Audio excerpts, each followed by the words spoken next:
Chapter 1042. Boss, is it really okay for you to teach them how to make roast chicken? Will they steal our business? Yabamiya asked worriedly. It's okay. Isn't it interesting to let more people learn how to make delicious food? Meg shook his head with a smile. Business is endless. If the customers who can't afford to eat the beggar's chicken in our restaurant can eat the same delicious and cheap roast chicken that they make, that's pretty good too. Meg was very open-minded about this. Moreover, the positions of the two were completely different. Mamie's was a high-end restaurant, and it had already rejected many salaried customers. Meg wanted to make money, and he used the high-end ingredients provided by the system. He didn't feel guilty about setting the price of the dishes. Delicacies made with the best ingredients were indeed worth the price. However, he didn't mind letting more ordinary people taste different delicacies. Therefore, he didn't hesitate to give some advice to the Orc brothers. As for how much they could learn and what kind of roast chicken they could make, that would depend on their own abilities.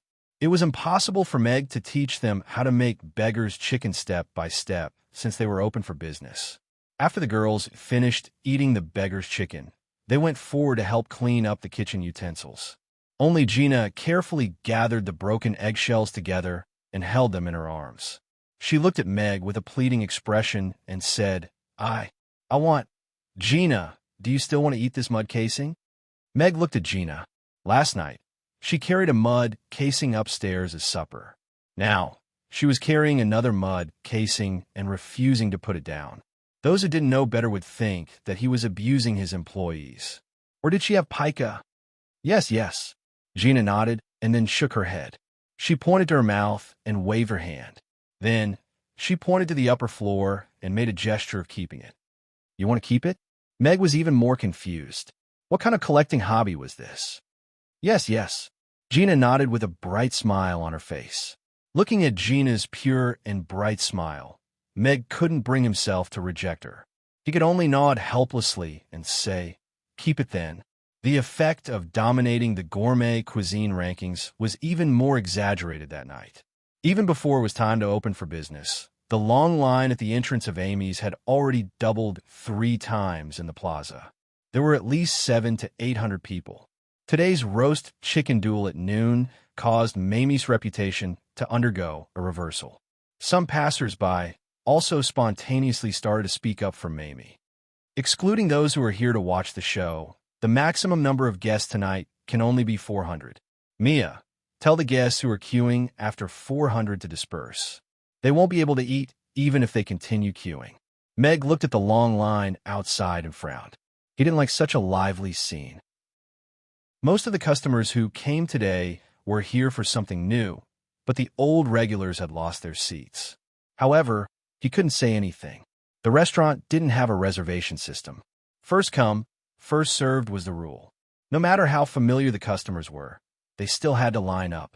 All right, Yabamiya went out with a sign and ordered 400 people. Then, she placed the sign next to the 400th customer and started to persuade the customers behind to give up. It's this restaurant, right? It's definitely right.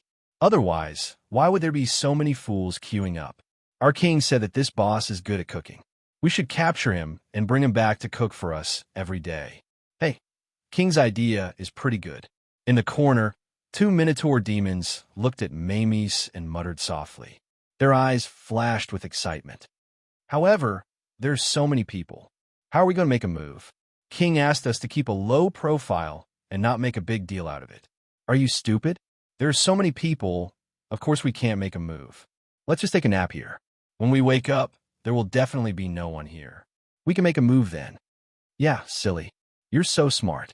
The 2 Minotaur demons shrunk their heads and fell asleep in the corner of the bushes. Today's new item, beggar's chicken.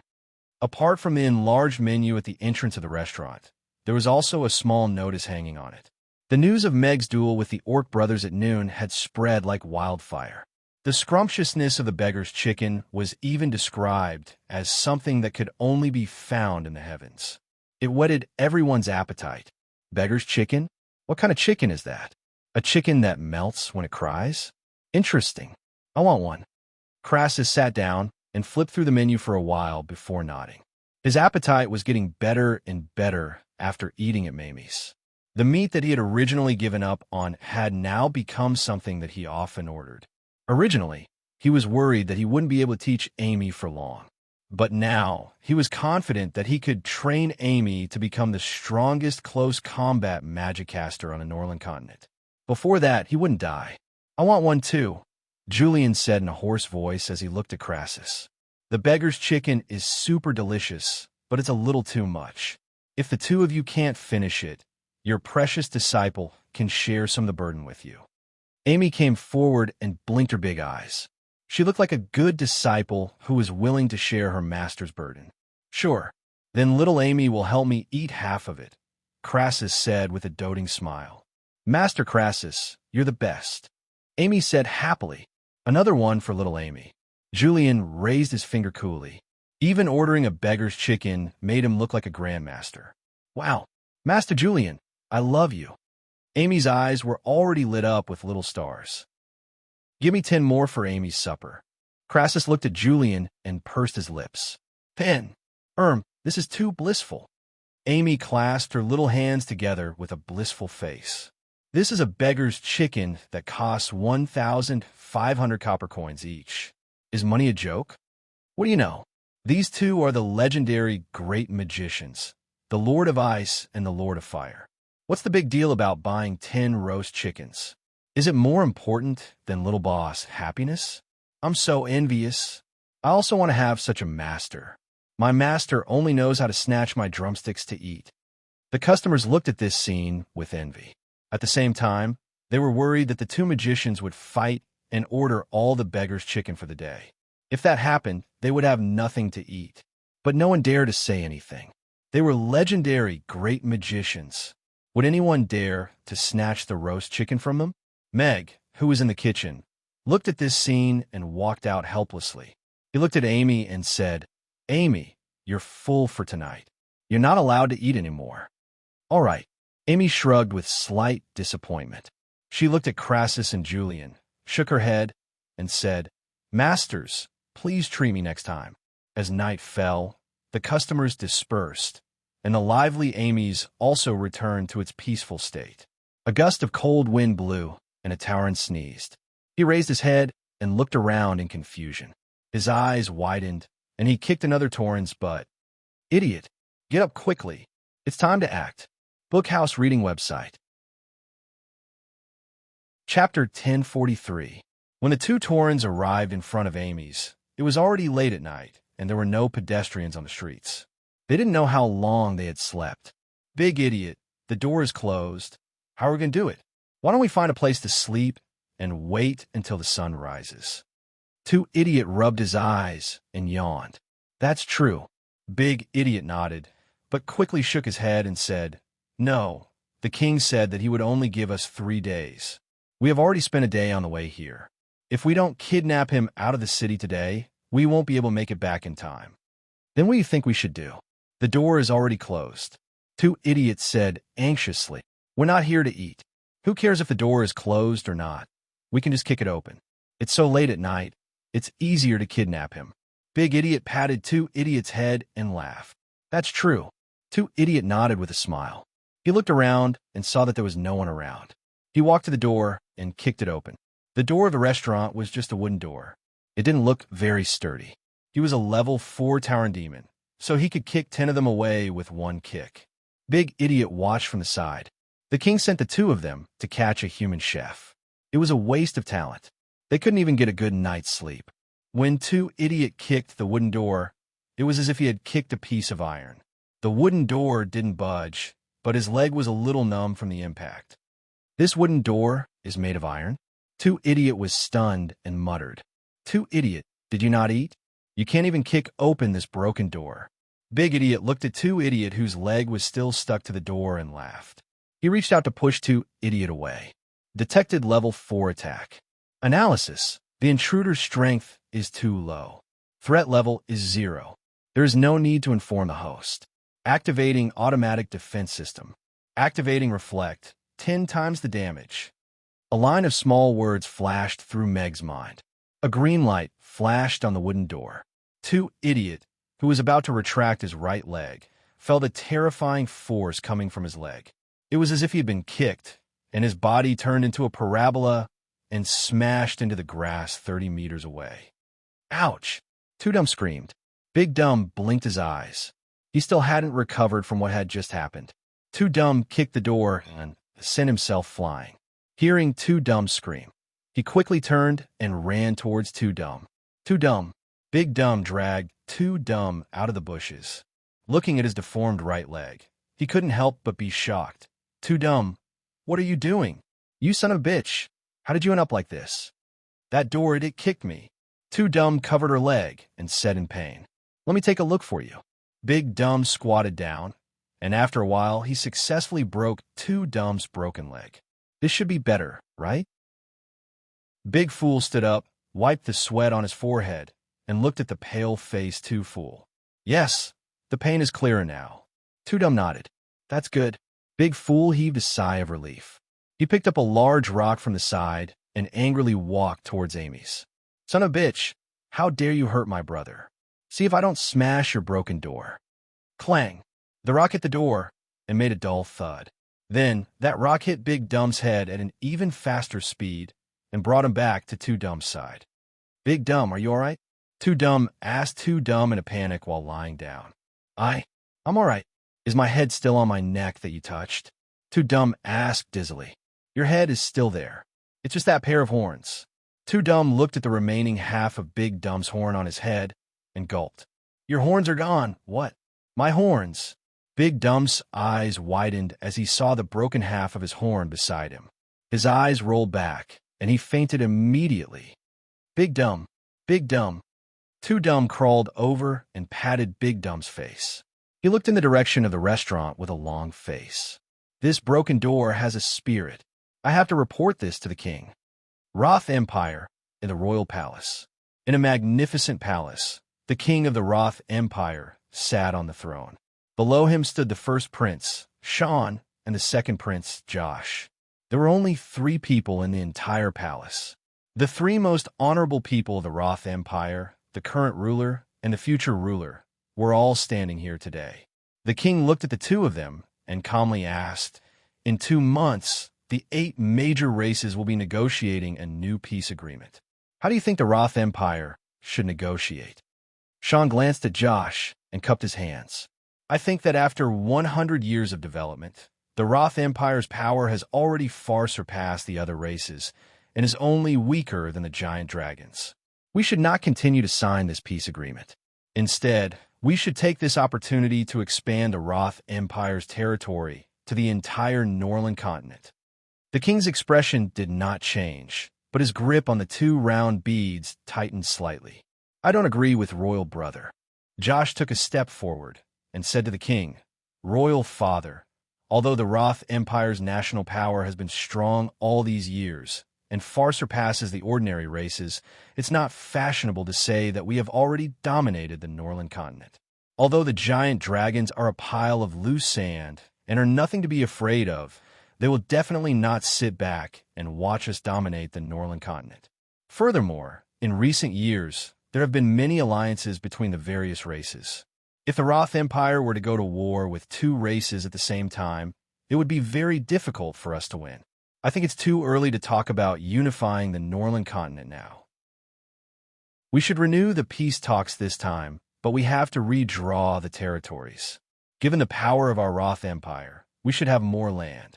Those weaker races should give in if they don't want to go through another war among species. Subduing the enemy without fighting is the best outcome. Sean looked at Josh mockingly and said, Territory is not something that can be obtained just by talking about it. Even those goblins hiding underground will not give up their territory so easily. War is the only way to redraw the Norland continent's territory. The Roth Empire's iron hooves will trample all enemies. The number of wizards in the Magus Tower is increasing rapidly, and their power has also increased rapidly in the past few years. Give them some more time, and they will become the Empire's strongest combat power. Josh looked at Sean and also argued back. All right. The king's low voice interrupted the 2's argument. The corners of his mouth curled up slightly, and he revealed a smile. Both of you seem to have forgotten about someone.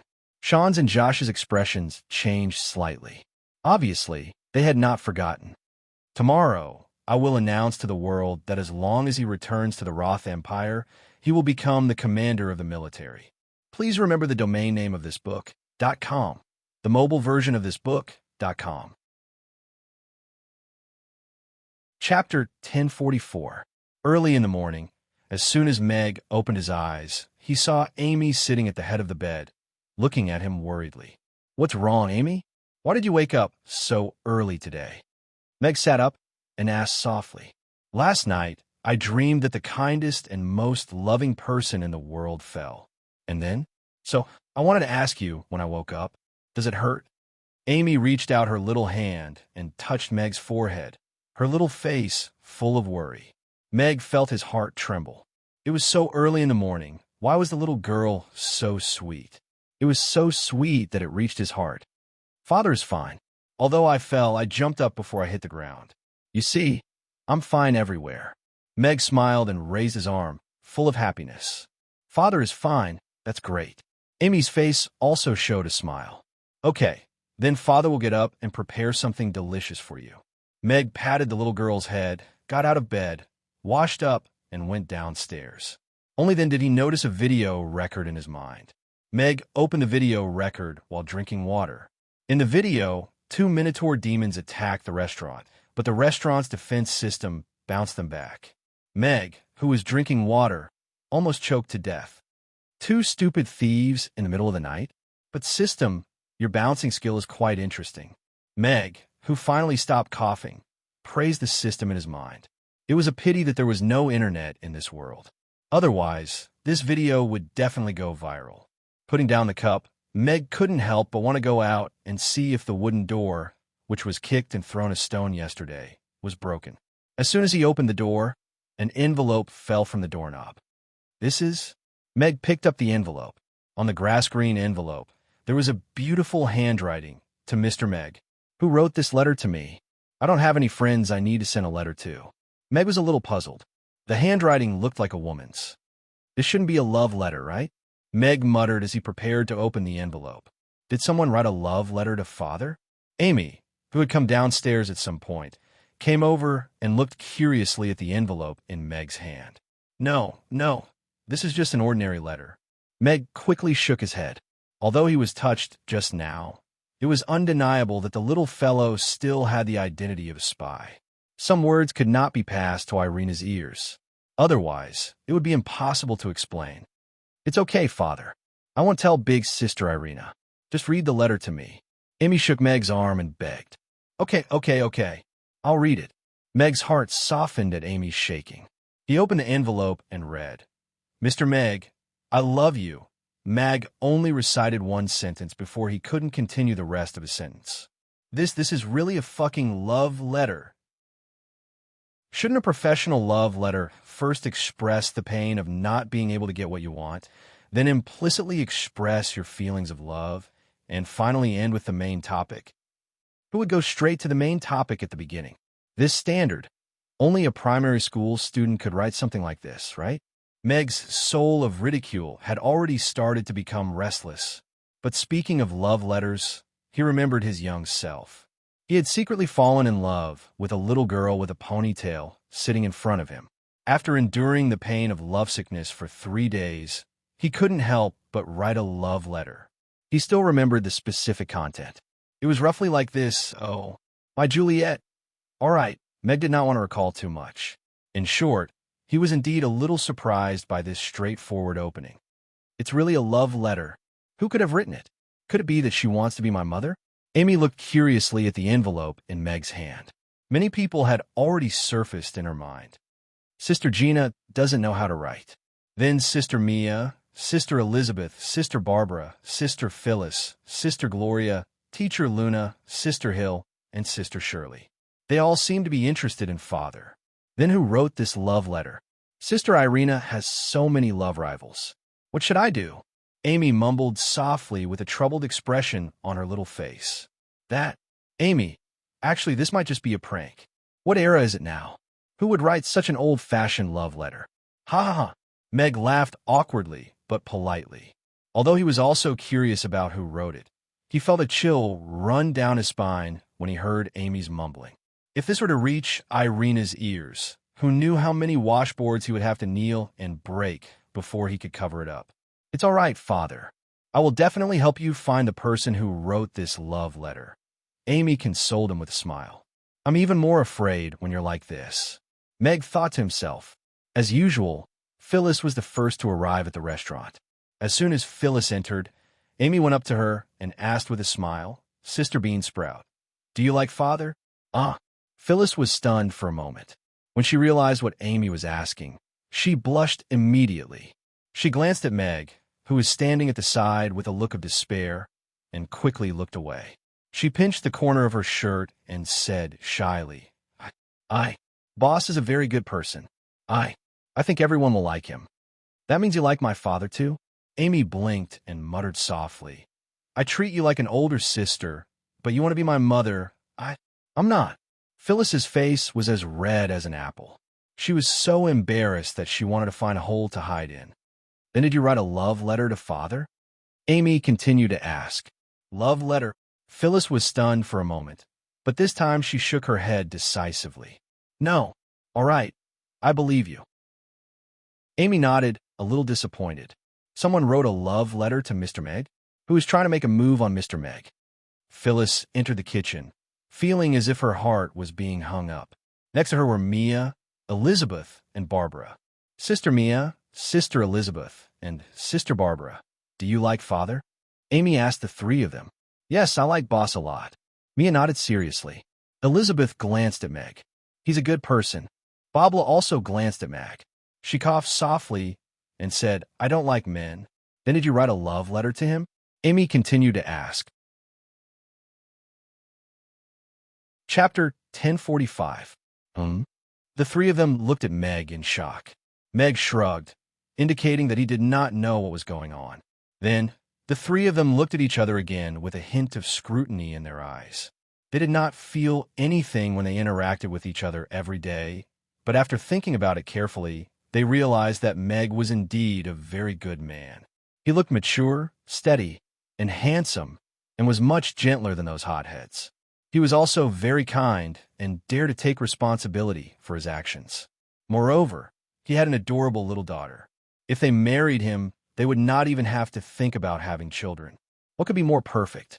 Of course, most importantly, his superb culinary skills and the endless supply of delicious food in his hands. If they married him, there was probably nothing more blissful in this world, right? At this thought, even Elizabeth could not help but look at Meg a few more times. No, I have to be single if I want to become the chief of the Frost Dragon tribe. Otherwise, I'll waste a lot of my cultivation time by dating every day. Elizabeth shook her head slightly to calm herself down. Moreover, the dragon race has a lifespan of thousands of years. Humans can only live for 100 years at most. It's destined that it's impossible between us. If I can marry Boss, that'll be so blissful. Yabamia's eyes lit up like little stars, but they quickly dimmed. But I don't know anything. I'm not good looking, and I'm an orphan. I definitely won't be good enough for Boss. That's really regrettable. Marry him? Barbara's eyes showed that she was thinking, but she quickly shook her head. No, he's just a commoner, and I'm the princess of the Moon Nation. Father will definitely not agree to this marriage. But why do I have an inexplicable feeling of regret? If Father tries the food he cooks, he might change his mind. No, why am I thinking about this? I'm the princess of the Moon Nation, but the beef kebab is really delicious. If I go back to the Moon Nation, will I not be able to eat it anymore? Barbara was in a dilemma whether to agree or not. Maybe it's a prank. Meg hurriedly tried to smooth things over. Although he didn't know who wrote the love letter, it was too strange to take a love letter and ask them if they liked him. Good morning, Uncle Meg, Amy, and all my sisters. At this moment, Anna and Shirley pushed the door open and greeted everyone with a smile. Anna, what's this on your head? Mag asked curiously as he looked at the hat on Anna's head that had two antennas sticking out of it. Could it be that this little cutie was cosplaying as a Teletubby today? This is the bunny hat that Sister Shirley gave me, Anna said with a smile. She stretched out her hand and tapped her ear. The two cylinders shook, and 2 chicken heads popped out from the top, letting out a loud and clear cry. Wow, that's amazing. Amy's eyes widened as she clapped. Haha, it's a little cute for some reason. The girls also looked at Anna's hat in surprise. Shirley raised her chin slightly, and her expression was very indifferent. However, the slight curl of her lips revealed her smug mood. This is really the mudslide of a bunny hat. Meg opened his mouth and didn't know how to praise her for a moment. Amy quickly returned to the topic. She looked at the two of them and asked curiously, Sister Shirley, Sister Anna, do you like my father? Did you write him a love letter? Love letter? But I haven't grown up yet. Anna shook her head with a hint of regret in her voice. Shirley glanced at Meg, and the corners of her lips curled up slightly, revealing a strange smile. She shook her head and said, I don't like men, especially men with beards. As soon as she said that, the girls fell into deep thought and moved away from her. Shirley glanced at the girls and said lightly, I don't like women, either. Everyone looked at her. She didn't like men, nor did she like women. Then what did she like? Then, do you like transvestites? Amy asked curiously. How is that possible? Shirley almost choked to death. Looking at the innocent Amy, she felt like she was looking at Princess Irina back then. However, she couldn't get angry. She could only sigh and say helplessly, I only like myself. A beautiful person like me probably won't be able to like anyone else in this lifetime. TSK. Everyone rolled their eyes. They had seen narcissistic people before, but they had never seen someone narcissistic to this extent. From everyone's reaction, Meg had basically eliminated everyone's suspicions. Because if it was really done by one of the girls, there was no need to put the love letter on the door. They could have found an opportunity to stuff it into his pocket. Wouldn't that be more obvious and simple? In that case, the suspect was most likely outside the restaurant. Until now, Meg had already forgotten how many guests had confessed to him. There were more than 100 women alone, not including men. Therefore, this clue was equivalent to invalid. Of course, Meg really wasn't too curious about who wrote the love letter to him. After all, the number of people who called him hubby back then could circle the earth a few times while holding hands. If he really wanted to find out, wouldn't he be exhausted to death? Moreover, if the girl who wrote the love letter wasn't pranking him, then as long as he waited, she would come out sooner or later. He was right here. Could it be that they could bypass him? Madam, you didn't sign your name on the love letter. Will he know it was written by you? If he doesn't know, wouldn't our efforts be in vain? In a shadow outside Amy's, the black cat servant looked at Camilla worriedly. A devilish smile appeared on Camilla's face. She licked her red lips and said, Not letting him know is my goal. I want to use this love letter to mess up his heart and make him think that there's really someone around him who likes him. This stinky man will definitely not be able to resist the urge to verify who wrote the love letter to him. He might even do something even more impatient. As long as he shows his true face and lets Miss Gloria see it clearly, then everything will be resolved. Then you said before that you would personally... Wouldn't it be letting this stinky man off easy? It's not yet time for me to personally take action. I have plenty of ways to deal with stinky men like this. Camilla said rather confidently, Gloria, do you like my father? You know everything? I only secretly like him in my heart. Gloria's expression changed slightly, and she even stuttered a little when she spoke. Book Guesthouse Reading Website. Chapter 1046. There was an uproar at the entrance of the restaurant. Everyone looked at Gloria, who was frantically answering Amy's question, in shock. No, Mr. Mac is mine. The women looked nervous, but when they saw Gloria's beautiful face and elegant temperament, they felt a little discouraged. They didn't know which family she came from, but whether it was in terms of appearance or temperament, she was indeed very compatible with Mr. Mac. Even their height made them look like a pair of jade people when they stood together. It was enviable. Mr. Mac is simply a goddess harvester. This is too much.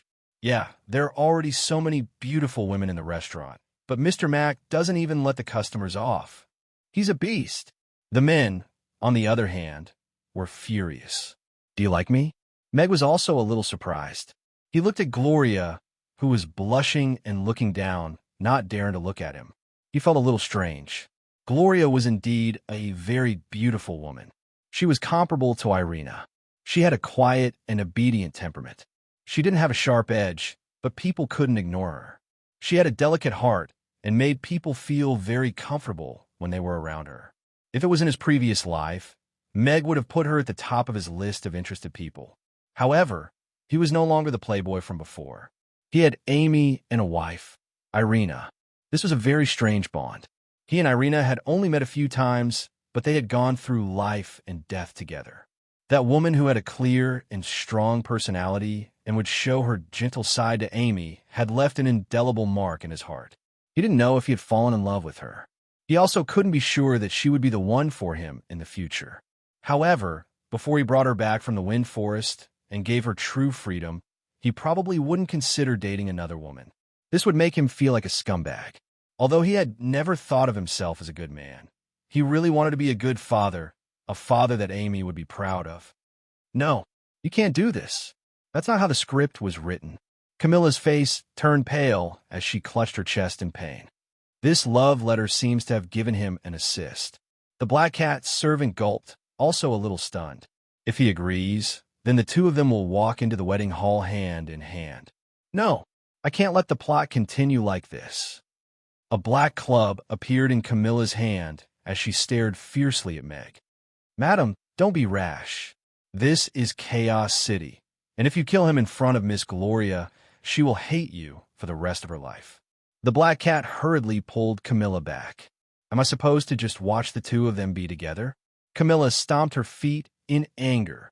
Let's see. Good heavens. What did I say? I actually said that I like Mr. Meg. Gloria's heart was also in a complete mess. She had been thinking about something before she entered the room, and when Amy asked her that question, she accidentally blurted out what was on her mind. She could feel everyone's eyes on her, and she wanted nothing more than to dig a hole in the ground and hide in it. Will Mr. Meg think that I'm a strange woman? He won't like me, right? Will we not be friends in the future? She didn't dare to look up at Meg. Her heart was in a mess, and she was so anxious that she was about to cry. It's all right, big sister Gloria. You're so pretty. Even if you want to be my mother, I won't find it hard to accept, Amy consoled. Wow, even little boss approves. There was an uproar at the restaurant's entrance again. Of course, most of them were women's screams. Gloria's face became even redder, but a glimmer of hope and anticipation welled up in her heart. If Amy agreed, do you all like me? Right at this moment, Meg took a step forward and looked at the customers at the entrance. Mr. Mack, I love you. Mr. Mack, I want to give birth to your babies. The women screamed and professed their love in a frenzy.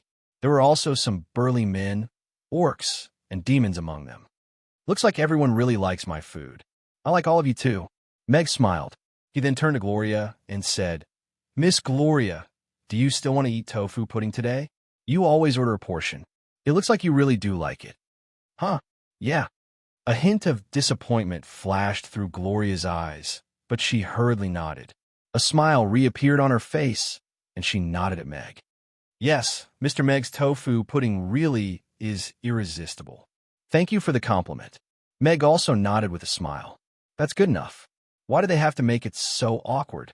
Even if they couldn't date now, they could still continue to be friends. Huh? Is this fellow's brain damaged? Camilla, who was about to rush out with her club, suddenly stopped in her tracks and looked at Meg in shock. Yes, such a good opportunity was placed in front of him. As long as he agreed, everything would be logical. He actually rejected it. The black cat was also dumbfounded. It seems that I have overestimated him. With his intelligence, normal methods will not be effective. We must use some unconventional methods. Camilla put away the club in her hand. Unconventional methods? Yes. Camilla nodded, and then began to take things out. Ropes, whips, candles.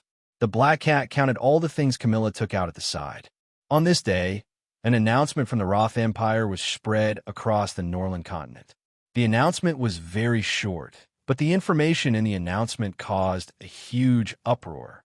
General Alex was promoted to the Grand Marshal of the Roth Empire's military. This announcement was sent to the upper echelons of all the races as quickly as possible.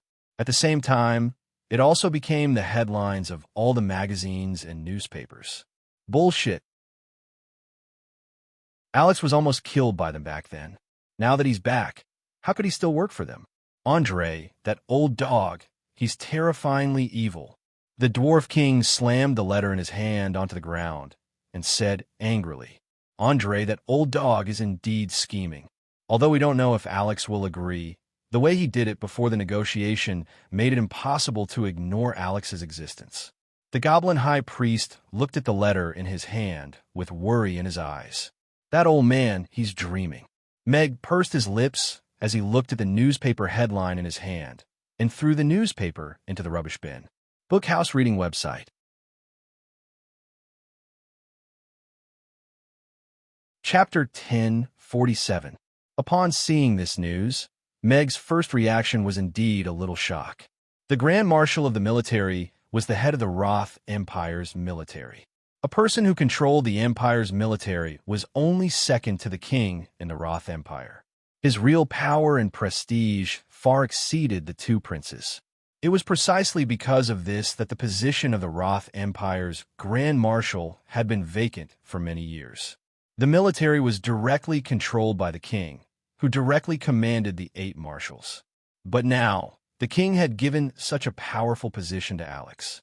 His actions were extremely strange. However, Meg was not a newbie who had just arrived in this world. After all, he quickly guessed the Roth King's sinister intentions. Even if Andre gave the king to him and allowed him to return to Rodu, he wouldn't take a second look. Although it was basically confirmed that Josh had colluded with the demons, orcs, and elves in the Rainy Night assassination more than 3 years ago, that was Rodu, after all. So many 10th-tier powerhouses had been mobilized to cut off all contact with the military. Meg would be ashamed of his own intelligence if he said that Andre knew nothing about it. And the last time in Rodu, Sean had colluded with the demons to kill Irina. There was also the shadow of the royal palace behind it. Sean and Josh were fighting to the death in front of the stage. But what really caught Meg's attention was that king who didn't show his emotions on his face. This old man was very evil. As for why he suddenly announced that he would make him the Grand Marshal of the military at this juncture, it was not difficult to figure out the reason after thinking about it carefully. In order to save Irina previously, he had killed the ancestor of the Void, Benson, and announced his return in a high-profile manner. It could be said that he had become famous again. The title of the #1 knight of the Norland continent was not for nothing. It represented absolute power and absolute appeal in the military. And 2 months later, the Norland continent would be negotiating a peace agreement. If the negotiations could be carried out at the negotiating table, he would become an important bargaining chip for the Roth Empire. And once the negotiations broke down and the various races resumed war, his existence would also make the various races more wary. He didn't even have to do anything. It was enough to just hang his name there. With Sean's and Josh's hatred for him, they would definitely not make such a suggestion to the king.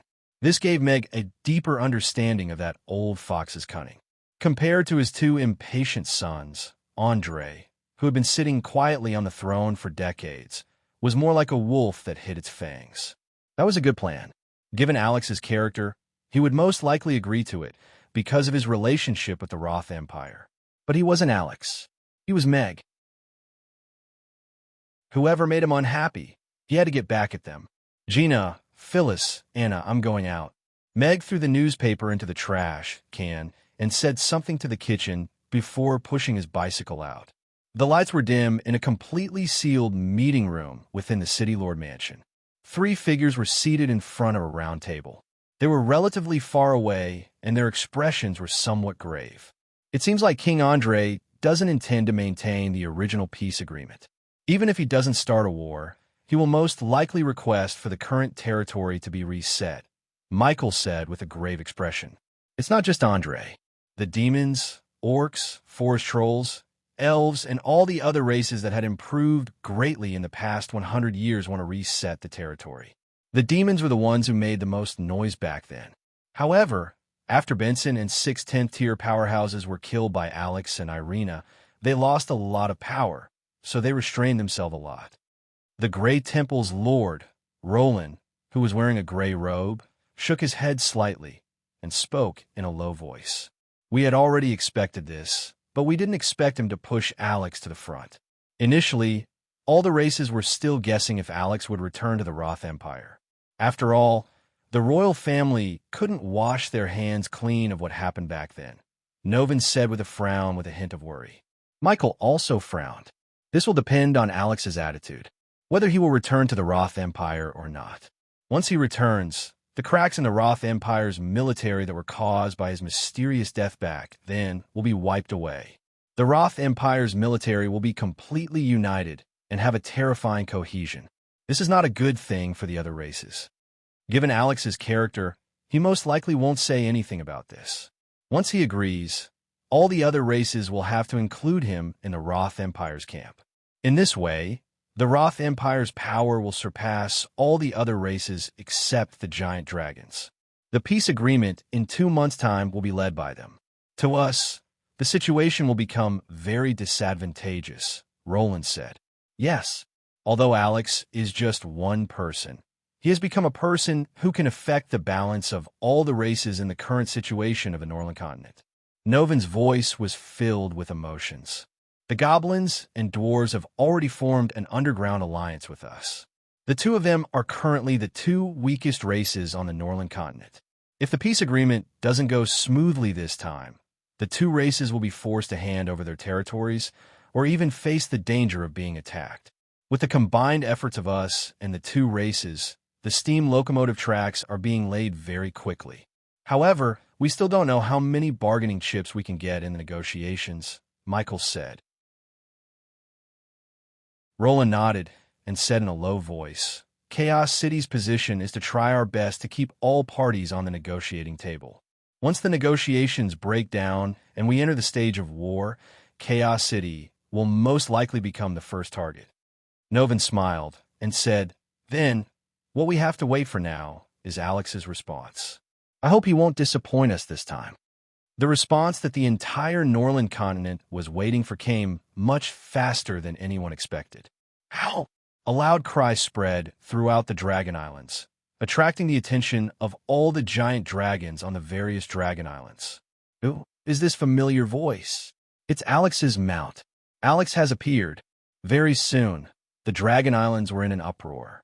The entire Northern continent was waiting for Alex's response to the Roth Empire's king's command.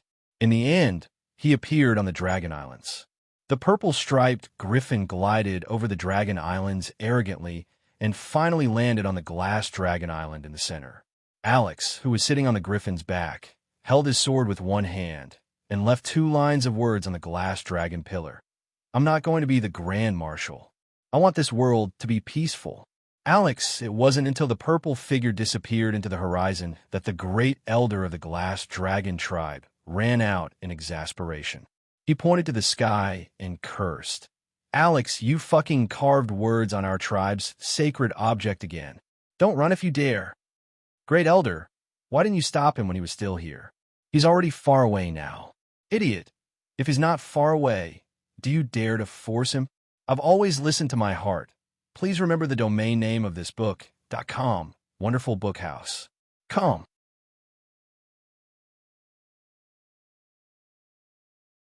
Chapter 1048. The Glass Dragon Tribe was the #1 dragon tribe on the Dragon Island. Back then, Alex came to the Dragon Island for the first time and had a huge battle with the great elder of the Glass Dragon Tribe. After winning, he carved a line of words on the glass dragon pillar. Alex and Irina came here. After so many years, Alex came to Glass Dragon Island again and carved words on the glass dragon pillar again. However, this time, it was not a visit, but a high-profile response to the Roth Empire's announcement that had just shaken the continent. Alex's response was simple and extremely arrogant. Soon, this response spread across the Northern continent at lightning speed and caused a huge commotion. Ha, great. As expected of Alex. That old dog, Andre, must be looking terrible now. In the Dwarf Palace, the King of Dwarves looked at the news he just received and laughed heartily. The 3 big shots of Chaos City gathered twice in a day. This is really unexpected and comforting news. It seems like we should contact Alex. After all, we have the same goal, Michael said with a smile. I chased this chap down 18 streets back then. Roland's lips curled up slightly with a smile. A year later, he chased you down 36 streets, Novin said with pursed lips. A wave of hearty laughter sounded in the meeting room. Norland Empire, Rodu, in a tavern. Have you heard? Lord Alex refuses to be the Empire's Grand Marshal. A fatty said softly. I was just about to tell you about this. I have a friend who works in the intelligence agency. The latest news we got is that Lord Alex came to Glass Dragon Island and left 2 lines of words on the Glass Dragon pillar. Guess what those words are? A skinny middle-aged man said mysteriously. What words? The people in the tavern couldn't help but stop what they were doing and listen carefully. I'm not going to be the Grand Marshal. I want this world to be peaceful, that man said in a low voice. Gasp. Gasps could be heard in the tavern.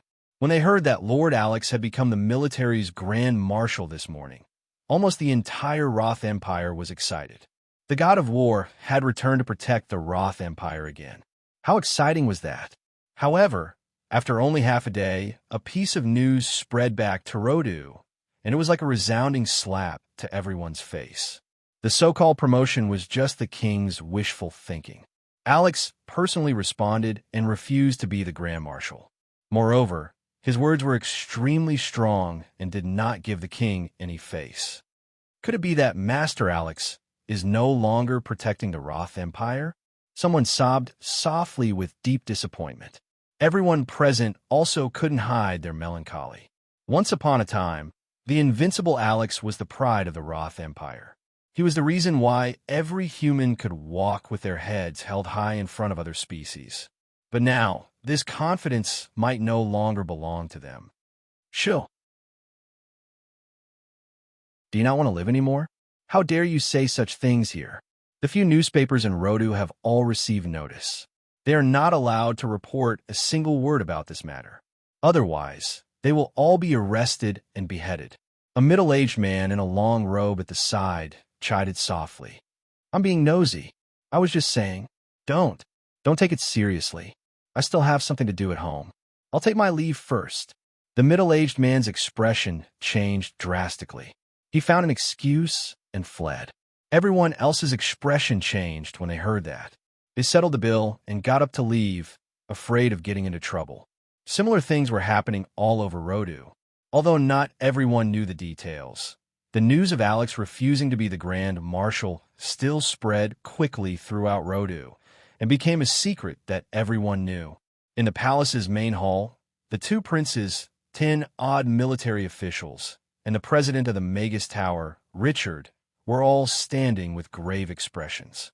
The news that they received a few hours ago cast a shadow over everyone's faces. No one expected Alex to give such a strong and direct reply. Bastard. This Alex actually dares to be so arrogant and disregard royal father. He has made the Roth Empire the laughing stock of the entire continent. In the main hall, Sean couldn't hide his anger as he looked at the king and said, Royal father, I think we should issue a kill order and kill Alex. Only then can we save the Empire's face. However, there was a hint of joy in his eyes. Royal father, I also agree with royal brother on this matter. If we don't punish Alex, the Roth Empire won't be able to raise its head in the meeting of the various races 2 months later, Josh also said with a grave expression. Many of the other military officials in the hall also spoke up to support the 2 princes. They wanted to make Alex pay the price to restore the Empire's prestige. The crowd was agitated. It was as if they would chop Alex's head back with their swords as long as the king gave the order. Your Highnesses, lords, and general, what you said is not without reason. Alex's actions and words have disregarded His Majesty's orders and brought shame to the Roth Empire. He is indeed unforgivable. Right at this moment, an old official standing in the corner stepped out and asked everyone calmly, however, if His Majesty really gives the order to kill Alex, who here can kill him? Who has the confidence to kill him before the peace talks 2 months later? How many top-notch combat powers do the military and the Magus Tower have to sacrifice to kill him? I wonder if all of you have considered this before? Once the old official said that, everyone fell silent. Killing Alex was something that many people wanted to do. But in the past many years, other than the extremely calculated siege on the rainy night 3 years ago, no one had succeeded. The number of assassins and killers who had died in his hands was innumerable. However, even in that ambush 3 years ago, with the right time, place, and people, and with tens of 10th-tier powerhouses, Alex's daughter as a hostage, he still didn't die. In that case, now that they didn't even know what he looked like and where he was, it was almost impossible to kill him. Even if they sent out all the 10th-tier powerhouses from the military and the Magus Tower, as long as they couldn't form an ambush, the people who found him first would only be killed. Back then, Alex had dominated the continent, and everyone didn't have a strong concept of how powerful he was. But now he was standing on the opposite side of the empire. His power was a headache for the entire empire. The hall was silent. Even Sean and Josh were silent. Who said I want to kill him? As long as he is still alive, the mark of the Roth Empire on him will never be erased. He is still the guardian of the Roth Empire. Can he really watch the Roth Empire perish? Andre, who had been silent all this while, said with a cold smile. However, there was a strong murderous intent in his smile. Book Guest House Reading Website.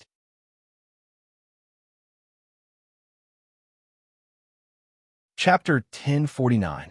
At the periphery of the Wind Forest, the rebel elves' temporary base. An elf walked quickly into the largest tent and looked at Irina, who was looking at the map, delightedly said, "Your Highness, the agreement with the goblins has been reached. We will be allowed to build a base in the underground caverns in an area of the Geta mountain range." Very good. Irina turned around with the same smile on her face. She nodded and said, "According to the original plan, let our people retreat into the underground caverns in batches and set up a new line of defense according to the terrain of the underground caverns." All right. That elf nodded. He looked at Irina and hesitantly said, "Your Highness, I heard a piece of news from the goblins just now. You might be interested in it." "What news?" Irina asked. "This morning, the king of the Roth Empire announced that Alex has been promoted to the position of Grand Marshal of the military." This must be fake news released by that old dog for the various races meeting in 2 months' time to increase his bargaining chip in the negotiation. Irina sneered and regretfully said, "It's a pity that Alex is a fool. He definitely won't say anything about this. That old dog has already calculated this." "No, Lord Alex has responded." That elf shook his head. "Responded?" Irina raised her voice. No one in this world should know better than her what kind of person Alex was. How could he respond to something like this? "Don't tell me he agreed," Irina said with uncertainty. She wouldn't be too surprised if something like this happened to Alex.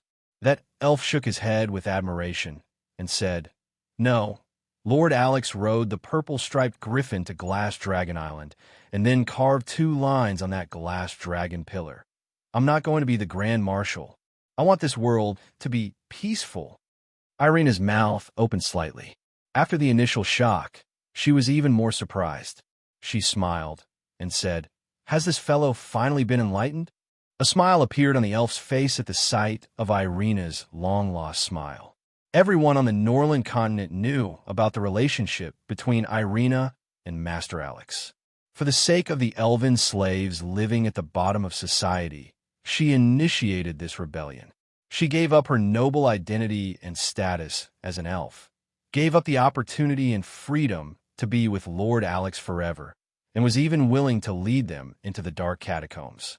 This kind of sacrifice was the reason why all the elves who risked their lives to leave the Wind Forest were willing to follow them to their deaths. "Wait, there's something I need you to do." Irina stopped the elf who was about to sneak out. She quickly walked to the table, picked up a pen and paper, and wrote a letter. She folded it and sealed it before handing it to the elf. She smiled and said, "Send this letter to the Lord of Chaos City's Grey Temple. It's time to announce something to the world." "Yes." The elf clenched the letter in his hand and turned to walk out the door. However, just as she reached the entrance of the tent, Irina suddenly called out to her, Let me make a trip to Chaos City personally. The purple-striped griffin stopped at the top of the mountain. Meg patted Ozzy's head and asked it to go back. Ow! Ozzy rubbed its head against Mag's hand. It was very reluctant to part with Mag, but it kept looking back as it went into the cave. This made Meg feel a little guilty. He shouted in the direction of the cave, Ozzy, I'll bring you delicious food next time. How? Ozzy stuck its head out immediately and let out an excited cry at Meg. Meg went down the mountain with a smile. He then took out his bicycle and rode toward Chaos City. This trip to Dragon Island could be said to have given him an award-winning performance. He displayed the arrogance and aura of a 10th-tier powerhouse to the extreme. However, it was also because Alex's reputation was strong enough that he was able to put on a show. He was also very satisfied with the 2 sentences that he had been thinking about along the way. One was a slap in the face, while the other was a statement of his stand. That wanton exhilaration made him even more eager to recover his strength. Not long after he entered the city, Mag sensed an indistinct aura following him, and that made him nervous all of a sudden. Is it a pervert who's coveting my beauty? Meg frowned. He felt that things weren't as simple as they seemed. However, on second thought, such perverts would usually target cross-dressers like Shirley. The moment he took off his pants, they would most likely get even more excited. Could it be that I've been exposed? Mag's expression became even more wary. Even though he had always been very careful and had never given himself away in front of any living beings, the timing of his departure from the city could very well be linked to what had happened to the dragon tribe. Even though it was unlikely that anyone would be able to make such a connection, he still considered the worst-case scenario out of caution. This aura doesn't seem very strong, but it's very good at hiding. Seems like I have to find an alley to settle this. Meg glanced diagonally behind him without batting an eyelid. He changed his direction and rode toward an alley at the side. Why isn't he going in the direction of the restaurant? A black shadow appeared in the corner and quickly disappeared. Meg could feel that the aura behind him was still following him. The winding alley was getting narrower, and the courtyard walls were getting taller. A smile appeared at the corner of his mouth. This kind of place was most suitable for a sneak attack. He wanted to see who was tailing him. The bicycle passed through an alley and was about to turn. Suddenly, a huge black club smashed out of the alley. Meg, who was caught off guard, thought of countless tricks to avoid the club in that instant. However, before he could do anything, the club had already smashed into his face. You've finally fallen into my hands. That was the only thing Mag heard before he fainted. There were also 2 long legs that were getting closer and closer, and red. Madam, what should we do next? Should we just find a place to bury him? The black cat's servant appeared on the courtyard wall and looked at Meg lying on the ground and asked softly, No, the motive is too obvious. It'll be easy to trace it back to us. Besides, if we kill him, I won't be able to eat delicious steak. Camilla shook her head and looked at Meg lying on the ground. A wicked smile appeared at the corner of her mouth. We just need to make him feel that he's a complete pervert and make him feel ashamed and feel that he's not worthy of the pure and elegant Miss Gloria. Then what should we do? Drag him away.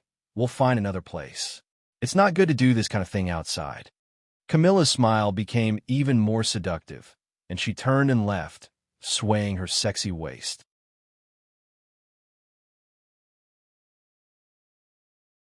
Chapter 1050. Why isn't Boss back yet? It's almost time to open for business. There are so many customers waiting in line. What should we do? Yabamiya stood at the entrance of the restaurant and looked out. Did Father say where he went? Amy stood at the entrance with Ugly Duckling in her arms. She looked a little worried. Boss only said that he was going out for a while this morning. He went out with his bicycle, but he didn't say where he was going. Phyllis shook her head. They didn't know where Boss went, either. Father, does he not want me anymore? Amy pouted. She felt a little wronged. Father had never left without telling her before. Yabamiya stroked Amy's head with a smile and said, How could that be? Boss dotes on little Amy. How could he not want you? He must have been delayed by something and couldn't make it back in time. We're going to open for business in 5 minutes. We still haven't prepared a third of the ingredients, and the food that needs to be prepared in advance hasn't been prepared. Even if boss comes back now, it'll be too late, Shirley said. Then what should we do? There are so many customers waiting in line. If we tell them that boss isn't around and ask them to come back next time, I'm afraid they'll smash the restaurant. Mia was a little worried. Elizabeth swept her gaze across the line and calmly said, "We don't have to worry about smashing the restaurant. As long as the two great magic casters don't do anything, the rest of them won't be able to beat us. This should be very interesting." Barbara rubbed her hands together as she looked at the customers in the line. Shirley looked at the long line and shook her head slightly. If we don't inform them in advance and stop business for no reason, the restaurant's reputation will be greatly affected. We have to think of a way. Hearing this, everyone frowned and began to think carefully. Killing all the customers, giving each of them a copper coin, and hypnotizing them into thinking that they were full. After a series of strange thoughts, Phyllis said carefully, "Maybe I can make the kebabs." Everyone looked at Phyllis, and their eyes lit up. Yeah, Phyllis's beef kebabs are already as good as Boss's. Why don't we change the theme to beef kebabs for lunch? That way, the customers in the line will at least have something to eat, Yabamiya said with surprise. Yabamiya's suggestion was unanimously approved by everyone. Soon, a new notice appeared at the entrance of the restaurant. The boss is out and hasn't returned yet. Today, there will be a special roast beef kebab session. All customers are limited to 2 kebabs per person. As soon as the announcement came out, the customers in the queue immediately went into an uproar. What's going on? Isn't it a little too much to have a beef kebab special? Although the beef kebabs are delicious, isn't it too much that each person can only eat 2? How can 2 skewers be enough to fill my stomach? But if Mr. Mac isn't here, then who made the kebabs? Mag woke up to a rustling sound. He opened his eyes in a daze, and his eyes met with a pair of white and tender breasts. They were swaying up and down in front of his eyes, and the waves were raging. The headlights of this car are so dazzling. Meg blinked and saw more clearly. Between the white and tender skin, there was a small mole, which added a bit of sexiness. Looking at the shaking of the headlights, it should be the E-car. It was definitely natural, otherwise it wouldn't be swaying so naturally. Then, the memories before he fainted flooded Meg's mind. The narrow alley, the sudden appearance of a big club, everything ended there. Fuck, have I been kidnapped? Mag raised an eyebrow. His gaze landed on the stage, and it landed on that seductive and familiar face that was almost touching his face. Countess Bartoli. Meg's expression was surprised, but also somewhat expected. Since he came to this world, there were only a few women that had such a big heart, and this vampire countess was one of them. Meg knew her motive. It was most likely related to Gloria's unexpected confession to him this morning. From a long time ago, he knew that the countess was most likely a lesbian. After all, he had been warned twice by her using his real name. But he didn't expect that he would be knocked out and dragged away by her. If others knew that Alex, who had just been in the limelight on Dragon Island and rejected the position of the Roth Empire's marshal, was knocked out and then dragged into a small dark room, Meg shifted his gaze away from the swaying breasts in front of him and noticed that he was lying on a bench with his hands above his head. The sexy and charming countess spread her legs on top of him. Her tight black dress made her perky buttocks burst out in a beautiful arc. Her white and tender long legs stretched all the way to the slit of her dress. A touch of red was faintly discernible. Her face was flushed, and her forehead was covered in sweat. Her misty and seductive eyes were even more alluring. But what was she doing? Giving him benefits? Or was she planning to use him to correct her sexual orientation? Meg was a little confused. Although he rejected it in his heart, his body lay flat and even closed his eyes. However, at this moment, Mag also felt a smooth rope sliding around his hand. Are you trying to tie me up? You have many tricks up your sleeve. Meg raised his eyebrows. However, the rope slid around his hand a few times, but it fell down very quickly. It just didn't manage to tie him up successfully. Its movements were so clumsy that even Meg had the urge to help. Fuck, why is this high-grade spirit-locking rope so difficult to tie up? I've been tying it up for half an hour and still can't tie it up. I'm so angry. Camilla's angry voice sounded from the side. She didn't notice that Meg had opened his eyes. The small dark room maintained an awkward scene. Meg lay quietly on the wooden bench with his eyes closed. Camilla lay on top of him and kept trying to tie the rope around his hand. Half an hour passed. Meg couldn't help but open his eyes. He looked at Camilla and said, "Do you need my help?" "Okay." Camilla looked down at Meg, who had woken up and was stunned. After a while, she said, "When did you wake up?" "I've been awake for a while," Meg said honestly. He glanced sideways and noticed the whip and candle on the chair at the side. This familiar configuration. "Humph, how dare you pretend to be dead in front of me? Looks like I have to knock you out again." A black club appeared in Camilla's hand again. She muttered to herself, "No, I have to make him realize that he's a masochist." Meg did a quick calculation in his mind. Camilla's strength was level 9, and he was now at the peak of level 7. He definitely couldn't beat her. However, falling into an endless cycle of being knocked out was also not a solution. He didn't even know what time it was now. Therefore, he raised his hand and pointed at the thick red rope that was loosely tied around his hand. He smiled and said, "Countess, do you want to tie a rope? I'm very good at this. I can teach you." "You really know how to?" Camilla was a little doubtful. However, she was already on the verge of collapse after failing to tie the rope for so long. "Yes, it's actually very simple. I can demonstrate it to you." Meg's lips curled up slightly. He stood up from the wooden bed, and the spirit-locking rope in his hand danced on Camilla's body. 5 minutes later, Meg looked at Camilla, who was tied up by the red rope, and nodded with satisfaction. "Look, this is a perfect tortoise shell."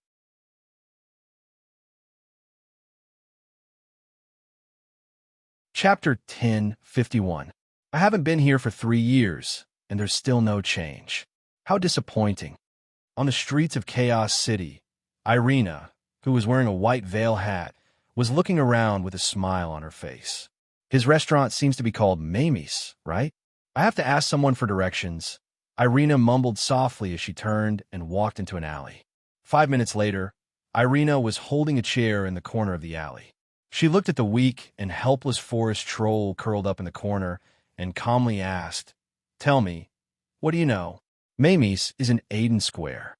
If you go now, you won't be able to make it in time for dinner. That's all I know." That forest troll wanted to cry, but no tears came out. He looked at the maiden in the white veil hat and didn't dare to move. He was walking on the street, but was knocked down by a stool for no reason, and then dragged into this alley to ask for directions. Who did he offend? Although he couldn't see this maiden's face, she looked thin and weak. However, that stool just now showed him the true meaning of life. Did he dare to move? He really didn't dare to move. "All right, you can faint now." Irina stared into that troll's eyes for a while. After making sure that he wasn't lying, she raised the stool in her hand. "You're embarrassing your mother. This place? It's quite nice, but why isn't there anyone here?" Irina stood in front of Mamie's and looked at the closed restaurant with a frown. There wasn't a single person in the restaurant, not to mention Meg and Amy. "There's no need to wait, Mississippi. I don't know where Boss Mag went to fool around today, but he disappeared without even applying for leave. If you want to eat, then come and line up earlier tonight. The opening hours have already passed. It's already closed." An old man sitting on a bench and basking in the sun reminded kindly as he looked at Irina's back. There was even a hint of resentment in his voice. She queued for more than half an hour this afternoon and only managed to eat 2 kebabs. Although they were delicious, she still felt a little resentful that she couldn't fill her stomach with delicious food. Fooling around? Irina's gaze turned frosty all of a sudden, and even the surrounding temperature dropped significantly. She turned around slowly, looked at the old man, and asked coldly, "Where is he?" The old man's expression immediately changed. He could already feel the sudden drop in temperature, as well as the terrifying aura emanating from the young woman's body. He said in a trembling voice, "I saw Boss Mag enter that alley in the morning. That's not the way back to the restaurant. Why are you so skilled?" In the small dark room, Camilla looked at the red rope that was tied up in a strange and ostentatious way. She couldn't help but blink. She had spent so much effort and still couldn't tie up Meg's hands, but he had completely tied her up in the blink of an eye. "Nothing else but familiarity," Meg said calmly as he picked up the black whip beside him. He did not have many interests or hobbies, and this was one of them. Of course, this was just the basic model. Looking at the black whip in Meg's hand, Camilla suddenly came back to her senses. The rope on her body was very tight, and her full breasts were squeezed. There was a trace of red on her white, round, and long legs. A slight numbness came from where the rope was tied, and that strange feeling made her want to clamp her legs together. However, the rope tied around her legs forced her legs apart, and she couldn't close them at all. This made her want to struggle. However, this was a high-level spirit binding rope. Even if she had the strength of a 9th tier, after being tied up, she still couldn't use the magic in her body, let alone break free. A complete rope could affect the whole body. She moved slightly, and the numbness became more intense, as if countless tentacles were sliding over her body. Finally, she couldn't help but let out a cry. This cry was extremely charming, and coupled with Camilla's queen-like aura and her current tied-up appearance, it was even more seductive. Even Meg couldn't help but raise his eyebrows. How could I make such a sound? Camilla's face also turned red, and she felt her mind go blank. She was a pure sadist. How could she get pleasure from being tied up? This was absolutely impossible. Because I've already learned it. Let me go. It's my turn to tie you up. Camilla gave herself a thumbs up for her wit and smoothness. She raised her chin slightly and looked at Meg as she ordered, her queen-like temperament fully displayed at this moment. "Ha, stupid bat." Meg sneered in his heart. Looking at the black whip in his hand, he shook his head and said, "No, although I don't know why the Countess knocked me out and dragged me here. As a normal person, how can I let you go at this time? If this is the case, I'm afraid I won't be able to walk out of here today, right? I still have to go back and cook for the lovely guests." He had already looked at his watch. After being unconscious for a period of time, he had missed lunchtime perfectly. Anyway, there was nothing to do when he went back now, so he wasn't in a hurry. Holding the whip in his hand, a long-lost feeling surged in his heart, causing the corners of Meg's mouth to curl up slightly. Looking at Camilla's curves under the thick red rope, he smiled and said, "Looks like the Countess likes these little toys. What a coincidence. I like them too." His smile is so expressive. Why do I feel a little nervous? Camilla looked at Meg with a nervous expression, but she quickly comforted herself in her heart. It's okay. He's just a stupid human. Moreover, a person like him can only be a perverted sadist in the end. Don't think you can do anything to me just because you tied me up. I'm a genuine sadist. Even if you whip me, I won't make a single sound. And a perverted sadist like you will kneel and lick my feet in the end. Camilla raised her chin and looked at Meg with a mocking expression. Is being a sadist something to be proud of? Meg's face darkened. Moreover, how did this fellow determine that he was a sadist? He was clearly a genuine sadist, all right. This didn't seem to be something to be proud of. Actually, every sadist firmly believes that they are a sadist before the whip lands on them. Meg used both hands to straighten the whip in his hand and walked towards Camilla. If I make a sound, it'll be my loss. Camilla had a proud expression. The black whip landed on her perfectly round and perky buttocks, emitting a clear and melodious sound. A numb feeling spread from the place where the whip landed like an electric current, instantly spreading throughout Camilla's body. Her body started to tremble slightly uncontrollably, and a blush quickly appeared on her face. Her tightly clenched teeth trembled slightly, and in the end, she couldn't help but let out a moan. Woo-woo.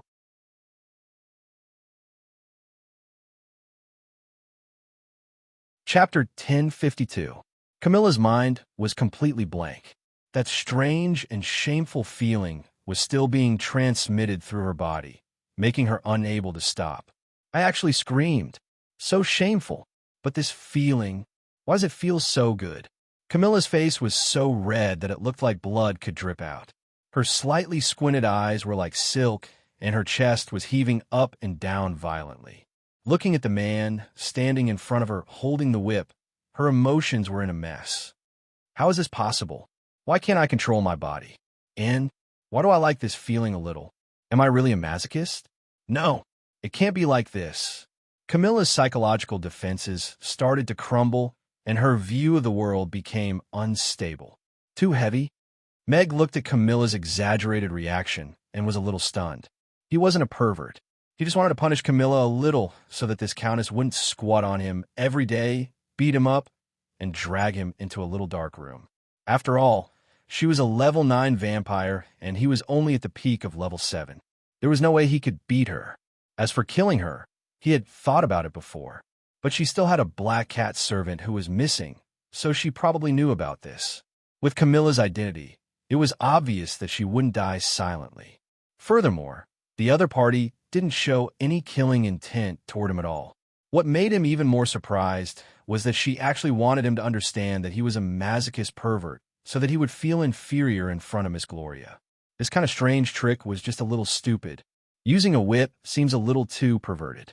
It doesn't suit my gentle and refined temperament. Meg looked at Camilla, who was exhaling like silk and had a trace of glistening at the corner of her mouth. He suddenly felt a little guilty. He put down the whip in his hand and picked up the candle. Dripping wax was a kind of art. Meg lit the candle with a pious expression and walked towards Camilla. Camilla looked at Mag, who was making his way toward her, and her heart was filled with resistance. However, her body began to tremble uncontrollably, and she couldn't help but imagine what it would feel like to have the crimson wax dripping onto her body. So shameful. But why do I feel a little excited? All that was left in Camilla's eyes was the candlelight, and she swallowed. Camilla, who was tied up with a red rope, and Meg, who was holding a lit red candle, walked towards Camilla. In a dim little black room, everything seemed very charming. Boom! At this moment, the door of the small black room suddenly exploded, turning into countless fragments that blew into the room with a strong gust of wind. Meg blocked it with his hand, and the candle in his hand didn't go out. Looking at the flickering flame, he couldn't help but breathe a sigh of relief. That doesn't seem to be the focus right now. Meg suddenly thought of something, and a chill swept over him from behind. When he turned around, his eyes widened. At the door, a woman in a long white dress and a white veil hat slowly retracted her leg. It seemed that the thick door had been kicked into pieces by her. Of course, this was not the main point. More importantly, Meg had already recognized who the person was. Even though she was wearing a white veil hat, the long white dress with golden embroidery, and the slender and sexy figure all revealed the person's identity. A woman who shouldn't have appeared here. The #1 strong woman on the Norland continent, the former princess of the elves, and also his wife in name, Amy's mother, Irina. In the dim room, there was a woman tied up with a thick red rope in a shameful way, a man in disheveled clothes, a whip carelessly thrown on the ground, and a lit candle in Meg's hand. Irina's face was as cold as ice, and frost started to spread from the door into the small black room with a deep chill. Irina glanced at Camilla, and her eyes narrowed slightly. She had ridden this bat with big boobs before. She didn't expect that she would dare to steal her man now. Meg's lips moved, and he forced a smile. You might not believe it, but we're just rehearsing the script. Man. Irina glanced at him, and the candlelight became brighter instantly. A drop of red candle liquid flowed down the red candle and landed on his hand. He let out a cry of surprise, and his hand trembled as he threw the red candle away. Even through the veil, Meg could feel Irina's cold face. But this reason, even he didn't dare to believe it. Someone suddenly barged in, and this gave Camilla a shock. She actually let someone see her in this state. If word got out, her reputation would be ruined. If Miss Gloria finds out, Camilla didn't dare to think about it. It was already embarrassing enough to know that she was a masochist. If Gloria found out too, she wouldn't be able to raise her head in front of her. Hey woman, let me tell you, I am just showing him how to do it. He is my plaything. Don't misunderstand, Camilla said proudly with her chin raised. The spirit-binding rope restrained all her magic, and at the same time made her unable to detect who the person was. She only vaguely felt a sense of familiarity. Shut up, stupid bat. Irina took out a foldable wooden chair, and with a bang, the chair sent Camilla flying with her mouth wide open. She was embedded into the wall, and just like that, her eyes rolled back and she fainted. "Are you worthy of playing with my man?" Irina said coldly. Meg looked at the remaining leg of the chair in Irina's hand, and Camilla, who was embedded into the wall, and his throat moved. A woman who flipped out was so scary. But, is this a crime scene? Meg was a little flustered, and he felt an inexplicable sense of shame, as if he was caught red-handed. Wait, am I not the victim who was knocked unconscious and dragged here? Meg suddenly felt that something wasn't right. Crime scene, but at the beginning he was really just a weak and innocent victim. Why are you here? Meg tried his best to naturally shake off the wood shavings in his hair and asked Irina. Alex, you have changed. Irina took off her veil and looked into Meg's eyes. She didn't tear his heart out, but her disappointed gaze made Meg feel even more ashamed. It's not what you think. Meg wanted to explain. You are so slutty. Irina frowned slightly. With a hook of her finger, the black whip on the ground fell into her hand. Meg wanted to run, but when he thought of the difference in strength between him and Irina, he couldn't move his feet at all. The main reason he didn't kneel on the spot was because his legs were frozen. Pah! The sound of the whip landing on the body echoed clearly in the small dark room. Book guest house reading website.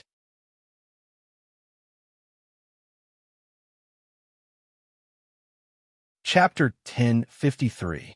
Pa pa pa. The sound echoed in the small dark room, accompanied by shouts that would make one's face turn red. Hey, you have indeed changed. Irina threw the whip in her hand to the ground. Looking at Meg, who was covered in whip marks, she let out a sigh of relief, and her tone became a little gentler. Meg, whose face was slightly red, stood up straight. She put down the whip. He was still an unyielding man, and said calmly, What you see with your eyes is not necessarily the truth. Things are not like what you think. After so many years, don't you know what kind of person I am? Irina looked at Camilla, who was embedded in the wall, and shook her head. Back then, you could only accept things passively. But now you've picked up a whip and a candle, and even learned such a complicated binding technique. Whose clothes are you wearing? Meg wanted to cry, but no tears came out. He was obviously also a victim. Okay, but I am really innocent. This morning, I went to Dragon Island. When I came back, I felt that someone was following me. I wanted to lure her out, so I turned into an alley. Then, I was knocked out and dragged here. If that is the case, you're still a passive masochist. If you must put it this way, probably. Irina stared at Meg's eyes for a while. Although there was a little helplessness in his eyes, he did not avoid her gaze. It was still as pure as before. Okay, I will give you a chance to prove yourself. Irina pointed at Camilla, who was embedded in the wall. Kill this fucking bat. This is not very good, right? Meg looked at Camilla, who was embedded in the wall in a strange position. Although this countess's brain circuit was a little weird, her actions so far were not enough to be beaten to death. Meg coughed lightly and said with a wise face, She is Countess Bartoli. Her position in the vampire tribe is not low. Killing her will definitely cause a lot of trouble. Moreover, she has a black cat servant. Most likely, she knows about this matter, but she is nowhere to be seen now. If this matter is spread out, you mean this ugly thing? Irina went out and threw an unconscious black cat at Meg's feet. Meg, the awkward silence lasted for a while. Have you eaten yet? Why not go back and cook for you? Meg looked at Irina and said softly, I don't want noodles. I want steak. Irina's eyes lit up. Okay, I'll make it for you. Meg nodded, stepped over the black cat, and walked out the door. Irina glanced at Camilla, who was on the wall, and an ice blade appeared in her hand. However, the ice blade quickly shattered into ice shards on the ground. She put on her veil and turned to walk out of the door. A few hundred years old virgin. Meg, who was standing at the door, happened to hear Irina's murmur. The corners of his mouth twitched. She was really an old virgin. However, he was relieved that she didn't kill anyone. After all, Camilla was one of the restaurant's regular customers. If she was killed because of a misunderstanding, it was inevitable that he would feel uneasy. The two of them walked in the direction of Amy's. Irina followed behind Meg about 10 meters, neither fast nor slow. Meg found a corner and put on some clothes. The clothes on his body were torn by Irina's whip, so it was easy to think of some strange things. When they reached the magic potion shop, Irina stopped and a trace of surprise flashed through her eyes. Shoo! Meg, who had just walked to the door of the restaurant, quickly made a shushing gesture to Irina. He knew that Irina and Julian were old acquaintances, but he didn't want a third person to know about his relationship with Irina. Irina thought for a while and walked towards the restaurant. Meg breathed a sigh of relief and took out the key to open the restaurant door. It was already 2 o'clock in the afternoon, so there shouldn't be anyone in the restaurant. Ding-ling with a soft sound, Meg opened the door. "Mr. Meg." A surprised voice sounded. Before Meg could react, a figure with long golden red hair had already pounced on him. She jumped into his arms and wrapped her long, sexy legs around his waist. Chirp, chirp, chirp, chirp, chirp, chirp. Gina was babbling in the fish language. Although Meg couldn't understand her, he could sense her worry from her expression and tone. If it were any other time, Meg would definitely resist for 2 seconds and then accept the concern from his own employee. But now, he could already feel the chill coming from behind him. What day is it today? Why are there so many shurass appearing one after another? Meg wailed in his heart. Waitress Gina, I'm fine. I didn't get killed. Don't worry about me. Before Irina took out the small chair, Meg removed the bindings on Gina's legs and put some distance between them. The chair that Irina had just taken out was put back by her.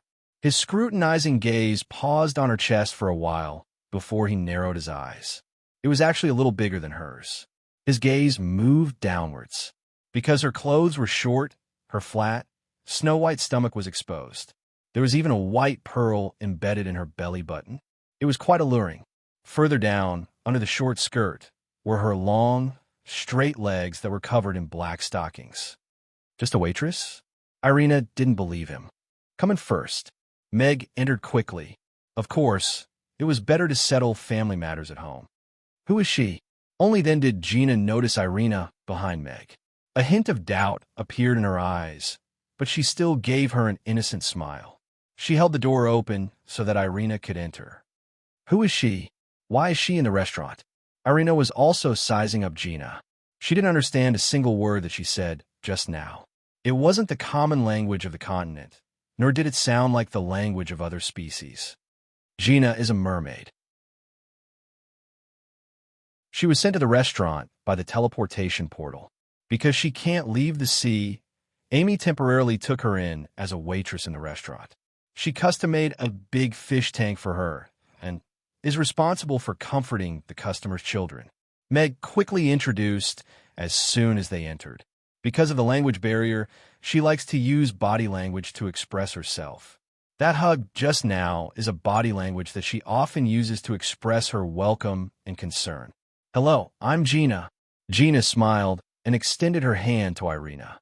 She greeted her in the common language of the continent with perfect articulation. Madam, can you not slap my face like that? Meg's expression froze instantly. Hello. Irina glanced at Meg and smiled coldly.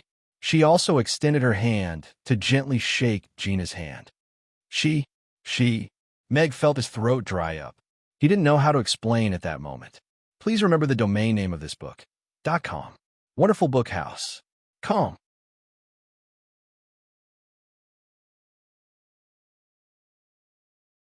Chapter 1054. Gina, you go up and rest first. Meg gestured to Gina. It was better not to drag innocent people into this. He didn't know what would happen now. All right, Gina nodded obediently.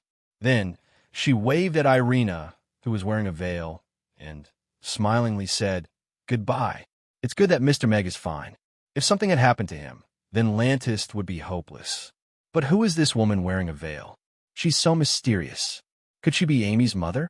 Gina was filled with curiosity as she turned and went upstairs. She's really a mermaid. She almost died of thirst when she first teleported over, Meg said with a smile, pretending to be relaxed. A mermaid who can spread her legs? Irina sneered.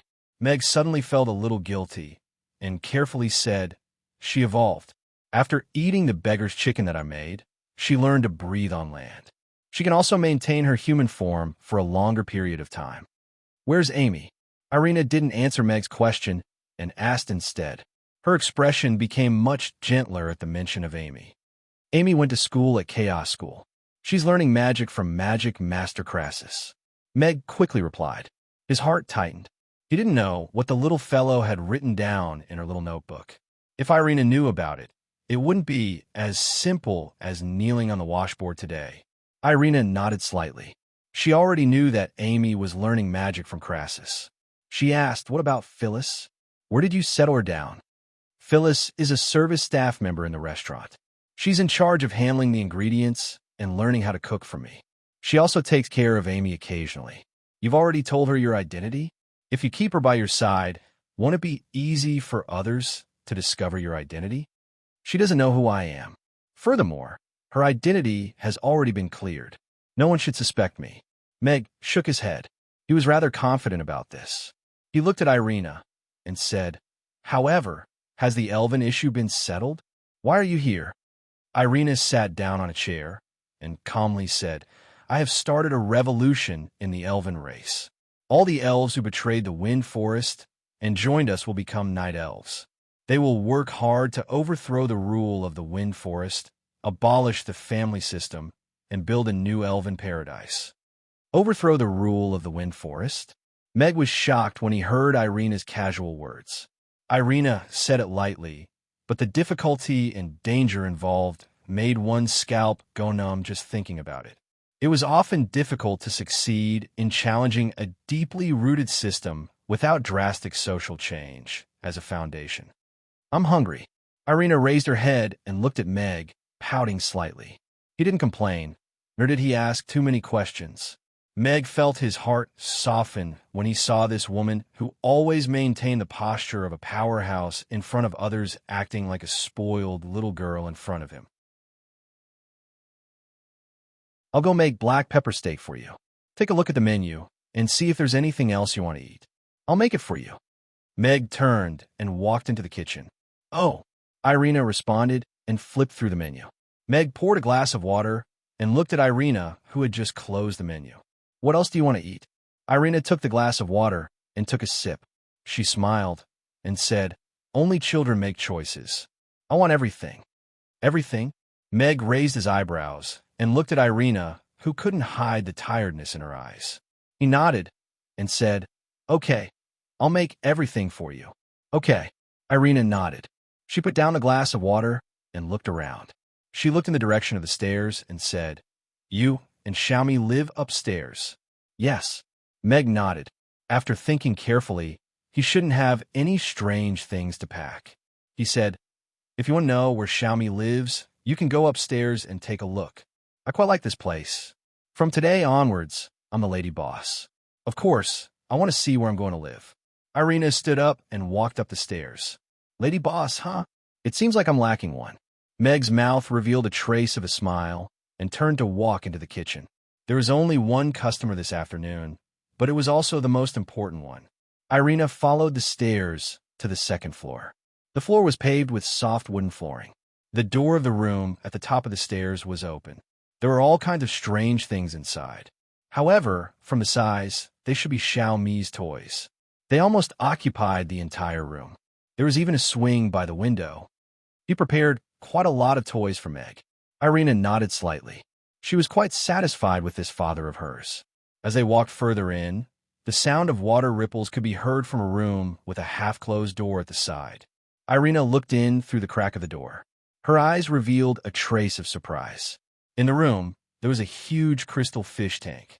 In the fish tank, Gina's slender legs had turned into a rainbow-colored fishtail. She was blowing bubbles with her eyes closed. On the ground at the side, there was a small mountain of some kind of golden egg shell. Is it really a mermaid? However, why have I never heard of the mermaid race? Is it a type of demon? Irina thought doubtfully in her heart. She couldn't find any information about mermaids in her memory. However, this proved that Meg wasn't lying. There isn't even a hole. Irina turned around and walked to the next room with a relaxed expression. She pushed open the door.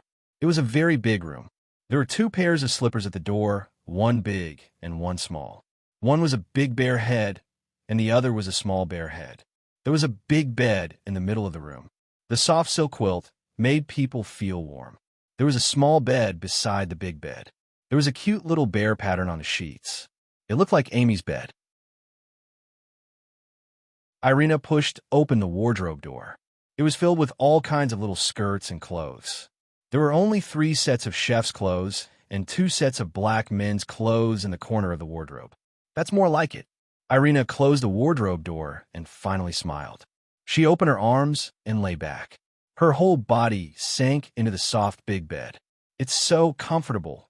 The warm silk quilt exuded a pleasant fragrance. Her tense nerves and tired body were perfectly relaxed at this moment. A black pepper steak was quickly prepared. Meg waited downstairs for a while. Seeing that Irina didn't come down after a long time, he was worried that he might have left something behind. He carefully went upstairs to call her to eat. After pushing open the door, Meg saw Irina sleeping peacefully on the bed. "Looks like you've been really tired recently." Meg walked over softly. He leaned over and lifted a corner of the quilt to cover her. At this moment, Irina suddenly opened her eyes. She raised her hand, grabbed his collar, and pulled it down.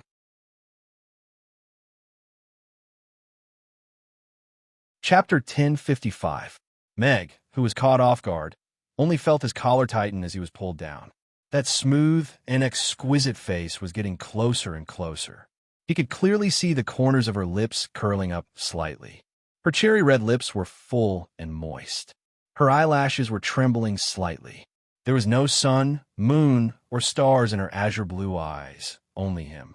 At this moment, he felt his heart tremble slightly. Just like that, he allowed himself to fall down and press his lips against hers. Her soft red lips were warm and moist, just like a piece of strawberry-flavored jelly. He couldn't help but want to stick out his tongue and lick it gently. Irina closed her eyes immediately. Her long eyelashes were trembling slightly, and 2 patches of red rose on her cheeks. The hot breath hit her in the face. That warm and hot lips pressed tightly against her. Even her breathing seemed to be taken away in an instant. Her mind was a little muddled. Her body and lips became a little stiff. She didn't know what to do next. Soon, she felt a soft tongue gently glide across her lips. It was like a dragonfly skimming the surface of the water. A strange numbness instantly spread and scratched her heart like a kitten's claws.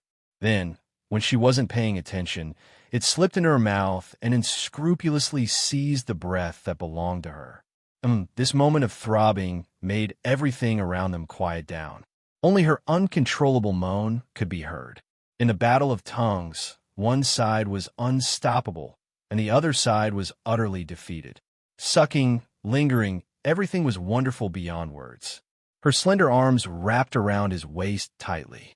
Their bodies were so close together that they could feel each other's heartbeats.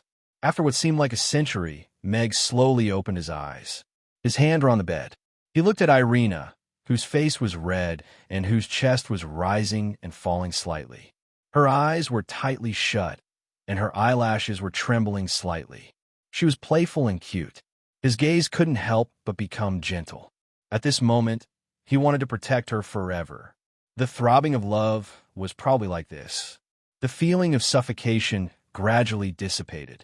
Irina slowly opened her eyes and met a pair of gentle eyes. She could hear the sound of her heart beating rapidly. After that passionate kiss, she realized that she could still feel her heart beating. Irina's voice had a trace of shyness. She wanted to break the charming silence. Grumble, an untimely stomach growl, finished the rest of her words for her. "Are you going to eat the steak? Or are you going to eat me?" Meg's lips curled up with a hint of teasing. "You're so coquettish." Irina reached out and pushed him. "Me? Come on, let's consider my loss if you shout once." Meg opened his arms fearlessly. "Shameless," Irina snorted in her heart. The door was still open, and there was a bubbling mermaid next door. She still wanted a safe face. She nimbly jumped to the ground and turned to walk out of the door.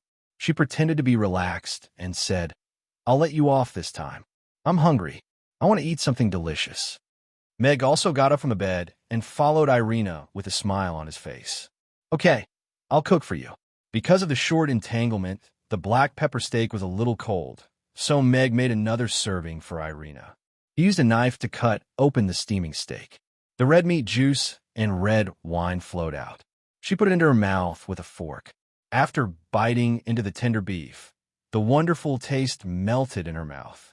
"It's so delicious." Irina's eyes narrowed slightly. Her face was slightly red from the alcohol, but her face was full of happiness. Meg also had a smile on his face as he looked at Irina, who was enjoying the steak. At the same time, he calculated the cooking order of each dish in his mind. Tofu pudding, roast beef kebab, Peking duck. The tofu pudding had to be prepared in advance. If he started cooking now, he could serve it as a dessert when she was almost full. "This roast beef kebab is so delicious. Give me 5 more of each flavor." "The Peking duck is also delicious. Pack 1 for me to take away later." "Oh, this Reggiano is so delicious." One dish after another was brought out by Meg. Irina's praise and cries of surprise reverberated throughout the dining room. Even Meg couldn't help but marvel at her appetite. A black pepper steak, 30 roast beef kebab, an entire Peking duck, 2 Reggianos, a spicy grilled fish. This was only the beginning. "Phew, I think I'm a little full." Irina put down the drumstick in her hand and heaved a sigh of relief.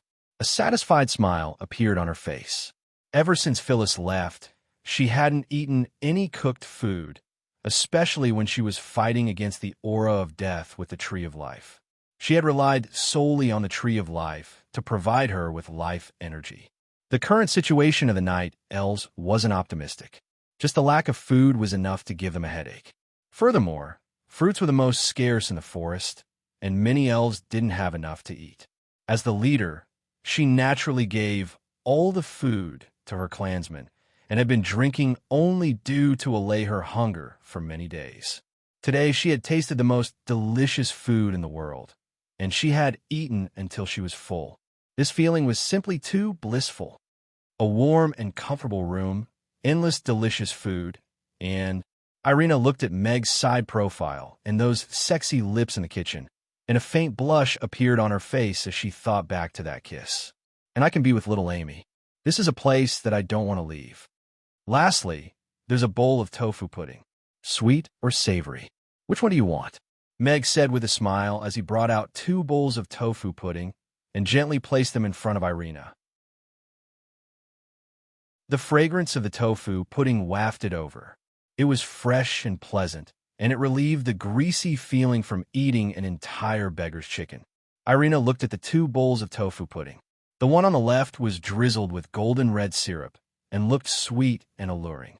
The one on the right was drizzled with orange-red sauce, and there were pickles and green onions in the middle. Although I want to eat both, I can only eat one now, so I'll choose the sweet one.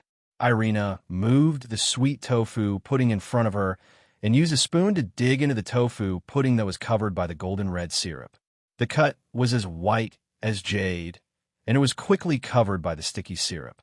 The tofu pudding wrapped in the crystal clear syrup swayed slightly in the spoon, and it looked as exquisite as a piece of art. "It's so beautiful. I didn't expect you to be able to make such beautiful food. No wonder no one doubted you," Irina said with a smile, and then put the tofu pudding into her mouth. The sweet and tender tofu pudding almost melted in her mouth. The syrup wrapped around it was so rich, and the sweetness blended perfectly with the tofu pudding. She couldn't help but close her eyes. After swallowing a mouthful of tofu pudding, she didn't feel the slightest bit of sweetness. There was a faint remnant of the tofu pudding in her mouth, and it was sweet but not greasy. She opened her eyes and stared at the small bowl in front of her. She couldn't help but spoon another spoonful into her mouth. The feeling of bliss was constantly pushed to the peak by spoonful after spoonful of deliciousness.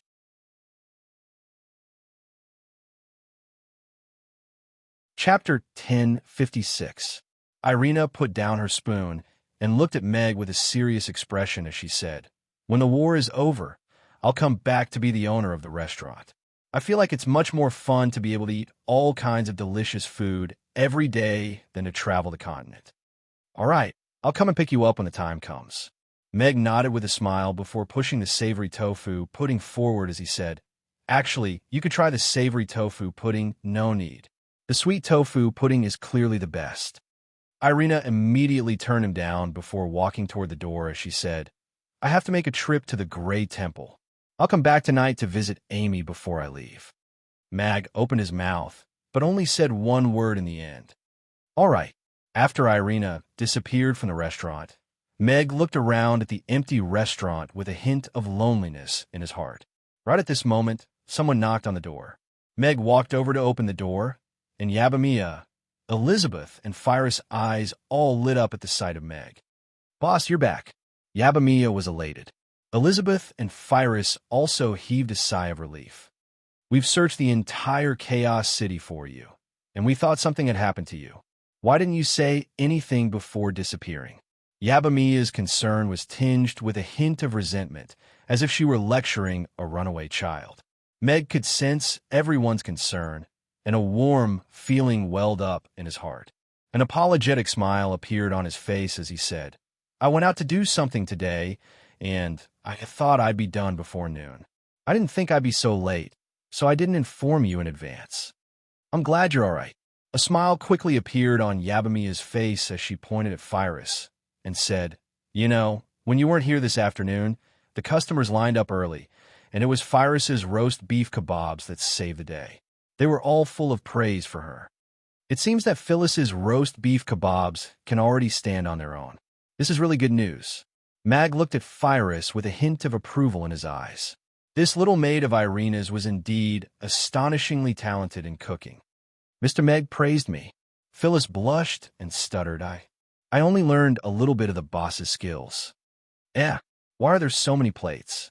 Did a guest come by?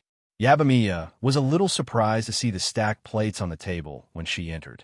There were all kinds of plates, and they were used to hold different dishes.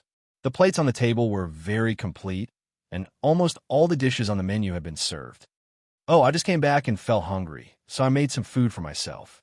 Meg chuckled as he picked up the savory tofu pudding on the table and took 2 bites.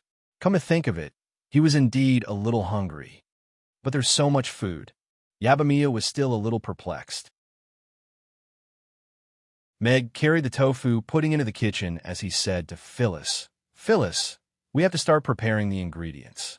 Most of the customers who came for lunch today are very disgruntled, so it's best to prepare more ingredients for dinner tonight so that more customers can have a good meal. Ow. All right. Phyllis hurriedly followed Meg into the kitchen and began to prepare the ingredients according to his instructions. All right, looks like boss really is starving. Yabamiya didn't ask any further questions and began to clean up the table. In the conference room of the Gray Temple headquarters, a silhouette appeared without a sound. Roland, who was staring at the map on the wall, suddenly turned around and looked at Irina, who had appeared in the conference room. He was a little surprised and said, Princess Irina, what are you doing here? Irina looked at Roland with a smile and said, I miss my old friend, so I came to visit. Can I? Little Gray, we haven't seen each other for 3 years. Don't tell me you don't even recognize me as your old friend? Roland's mouth twitched. If his subordinates heard the nickname Little Gray, they would probably laugh like crazy. It was really not compatible with his identity as the Lord of the Gray Temple, but this person just had to be Princess Irina. Even the city lord had been given the nickname of Iron Muscle by her. What else could he do? You don't have the time to visit your old friend now, do you? Aren't you afraid that something might happen in the forest when you leave? Roland said to Irina helplessly. That old witch Helena and that idiot Borg are busy arguing now. They wouldn't even think that I would leave. Besides, I'm only leaving for a while, so you don't have to worry. Irina waved her hand nonchalantly. I heard you got an underground cavern from the goblins. Seems like you're serious this time. Seems like the relationship between Chaos City and the goblins is better than I thought. I just got that underground cavern today, and you already know about it. What are you doing here today? Roland asked Irina and didn't talk about the goblins. It's not very convenient for me to go to the Dragon Island, so I'm going to use Chaos City to send a notice. Irina took out the letter she wrote earlier and tossed it to Roland casually. Roland received the letter, opened it, and read it with a serious expression. After a while, he looked at Irina and said, "Are you sure you want to send this notice?" "Yes.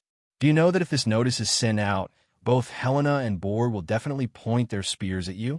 The underground cavern is not an indestructible fortress.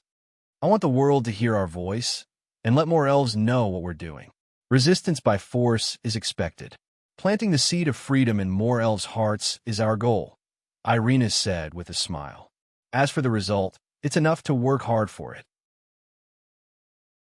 Roland stared at Irina for a long time and finally put that letter away solemnly. "If there are elves in Chaos City who are willing to go to the underground cavern, I will provide them with the necessary convenience. At least no one can control their choice. Thank you. I'll ask them to chase you down 2 streets less next time," Irina said with a smile. A green light flashed and disappeared without a trace. These 2 fellows really don't give in each other. Roland shook his head and walked out of the meeting room. After this notice from Irina was sent out, the commotion it caused was not any smaller than the one from Alex in the morning. It was also a piece of news that was enough to shake the Norland continent. Is father back? Where did he go this afternoon? Should I record this abnormal behavior in my little notebook and tell big sister Irina? Amy mumbled with a conflicted expression on the way home from school. Bookhouse reading website.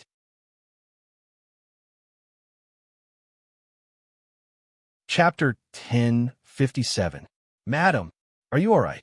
The black cat used its sharp claws to drag Camilla down from the wall and asked as it undid the spirit-binding rope.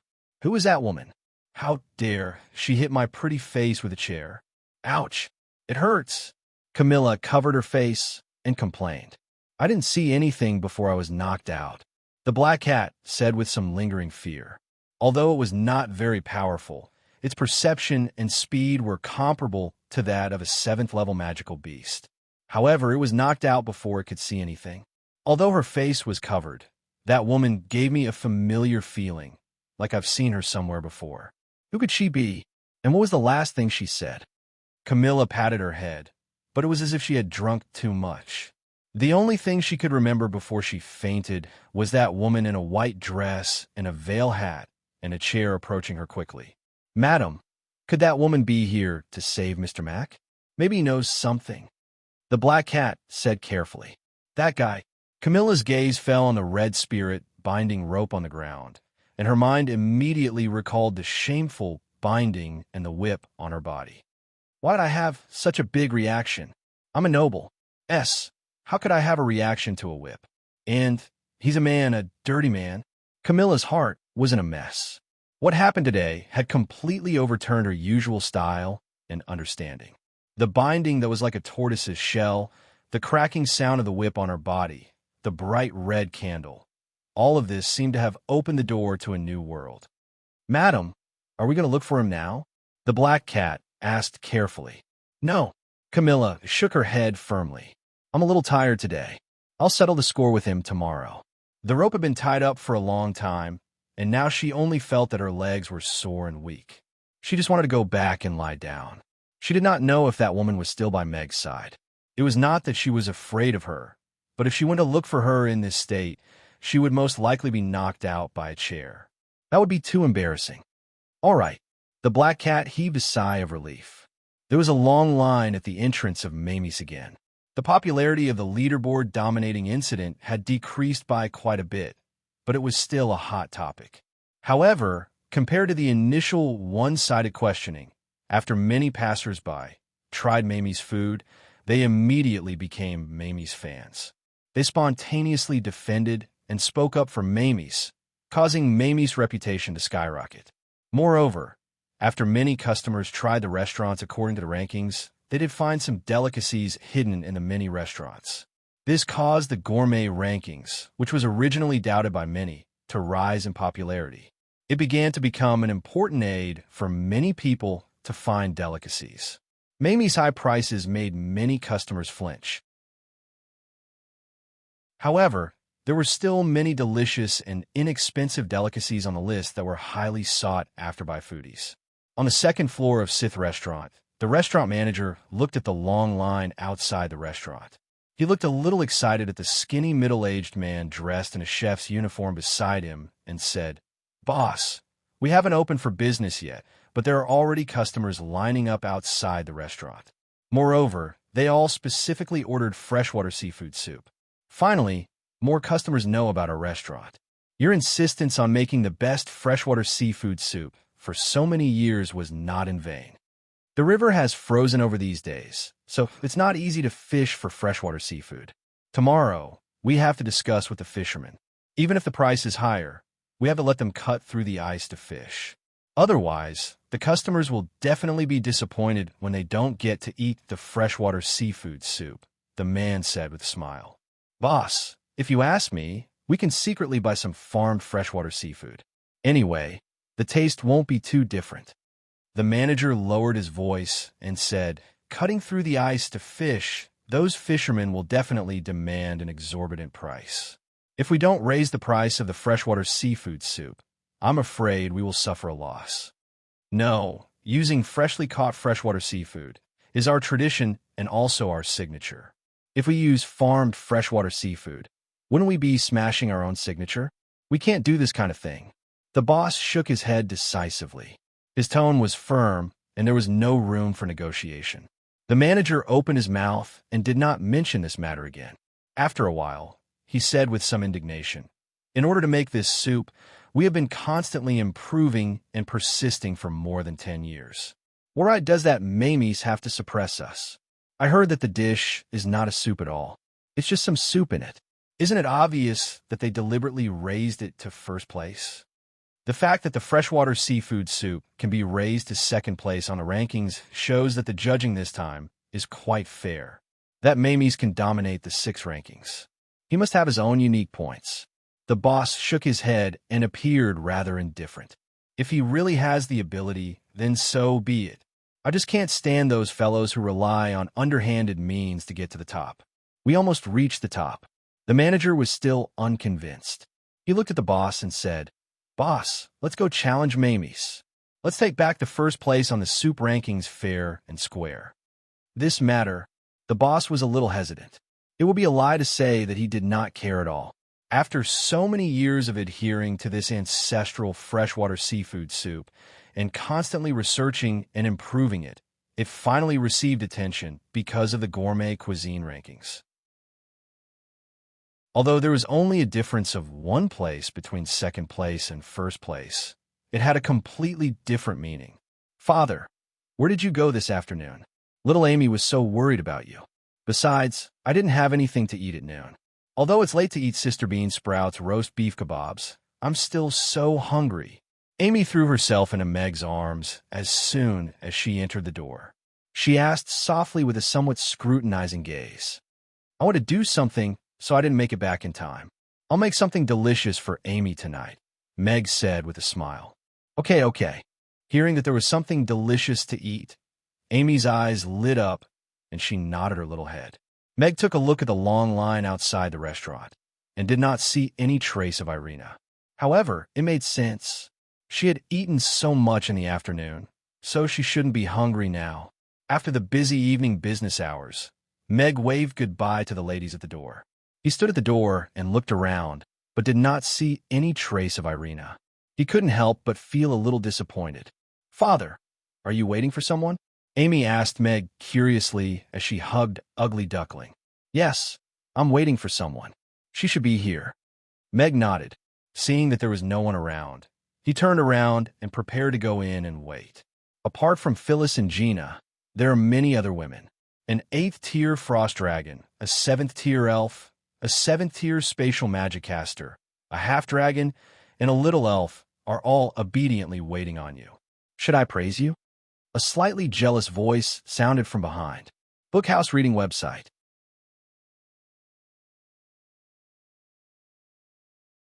Chapter 1058.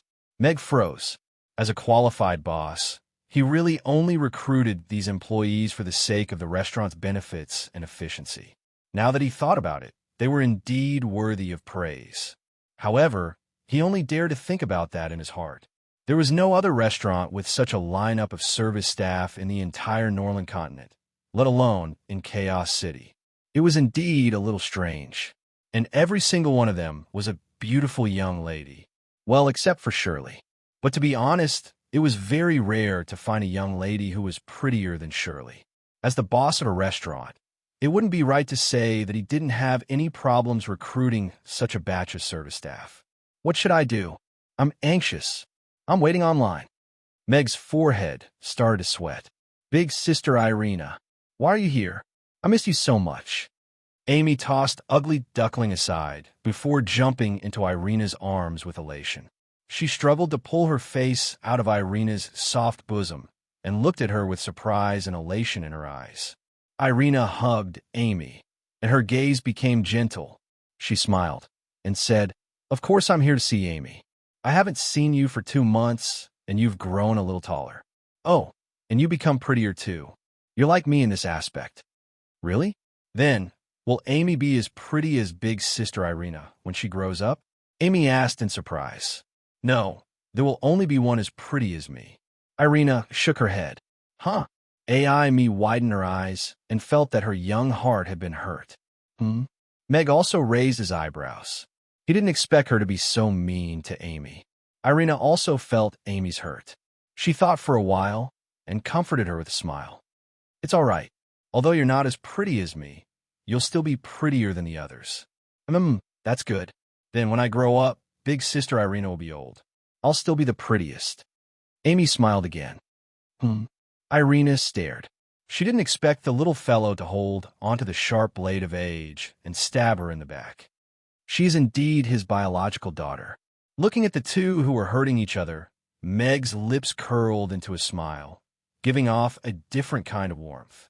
"It's cold outside. Come in and have a seat." Meg opened the door and said with a smile. Irina carried Amy into the house. Ugly Duckling looked at Irina in a cowardly manner. It wanted to go up to her, but it was too scared to move. The door of the restaurant closed, shutting out the cold as well. "Are you hungry? Do you want something to eat?" Meg looked at Irina and asked. Irina thought for a moment and said, "I want to eat grilled fish, beef kebabs, and a beggar's chicken. That's about it for now." "Okay." Meg nodded and turned to walk into the kitchen. Father only asked big sister Irina if she wants to eat, and didn't even ask Amy if she wants to eat. "I'm no longer your little baby. You don't love me anymore." Amy pouted and said aggrievedly. Meg turned around and looked at the jealous little fellow. He smiled and asked, "Then, Amy, do you want to eat supper? Father will make whatever you want to eat." Amy smiled and hugged Irina's arm as she happily said, "I want to eat the same as big sister Irina. I want to eat with her." "Good girl." Irina pinched Amy's face. "Okay, I'll make it for you." Meg nodded and walked into the kitchen. Once Meg entered the kitchen, Irina was already looking at Amy with a smile. "Amy, in the 2 months that we haven't met, did your father sleep with other big sisters? Kiss them, hugging and hugging, or suddenly disappear in the middle of the night? Strange noises coming from next door? Did he receive any strange letters?" Amy ran to the counter and took out a little black book as she said with a smile, "About that, I have a little notebook that records everything a beautiful and generous mother and cute daughter flipping through a little black book together. The scene of a loving mother and a filial daughter was so warm and beautiful. But Meg, who was in the kitchen, saw this scene, and even his hand that was holding the kitchen knife trembled slightly. The book in Amy's hand was the real death note. He didn't know what the little fellow had recorded in it, but before he could check it, it had already fallen into Irina's hands. "This time, I'm probably dead, right?" Meg lamented in his heart. It was all his fault that he didn't expect Irina to suddenly come. He didn't have time to bribe Amy and was really caught off guard. "What are you looking at? Let's eat the grilled fish first." Meg came out with the grilled fish and pretended that he didn't know anything. He secretly glanced at Amy's little notebook from the corner of his eyes. He had to make some preparations in advance and try to get as round as possible. "It smells so good." Irina closed the book. Unexpectedly, she didn't fall out with him on the spot. There was even a hint of a smile at the corner of her mouth. "Fuck, That's too scary, right? Could it be that she's preparing some big move? Or is she going to finish this meal before sending me on my way? Meg blinked and looked at Irina, who casually picked up a piece of fish with her chopsticks and put it in Amy's bowl. He couldn't figure out what was going on, and his heart was in a panic. This wasn't as good as a direct storm. At least he didn't need to be so nervous. "You're not eating?" Irina asked curiously as she took a bite of the fish and looked at Meg, who was standing awkwardly by the table. "Yes, father. You should eat too." Amy sucked a strand of vermicelli into her mouth and swayed her body happily. "Okay." Meg sat down beside Amy a little cautiously and looked at the mother and daughter who were happily eating. He didn't know what they were up to, so he simply steeled himself and picked up his chopsticks to eat the grilled fish. "Forget it. Even if I'm going to die, I'll eat my fill before I go on my way." After eating the grilled fish, Meg went to grill a bunch of beef kebabs. Irina picked up a beef kebab and took a bite. She looked up at Meg and said, "I want a drink." "Okay." Meg went into the kitchen and came out with 2 large glasses of beer. He placed one in front of Irina and the other in front of himself. After coming to this world, he rarely drank, but he wanted to drink a few glasses with her tonight. The spicy and delicious grilled beef kebab paired with the cold beer was finished in just a few bites. The large glass of beer was also finished in just a few mouthfuls, leaving only a little foam hanging on the sides of the glass. Then it was quickly refilled. After downing 3 large mugs of beer in a row, Irina's cheeks were already a little flushed.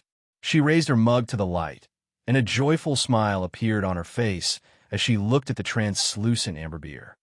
"This beer is so delicious. It's perfect when paired with this kebab." Meg looked at the drunk Irina and smiled. He clinked his glass with hers and said softly, "Cheers."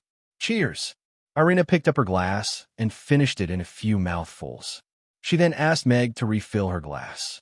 After drinking countless glasses, the drunk Irina finally fell asleep on the table.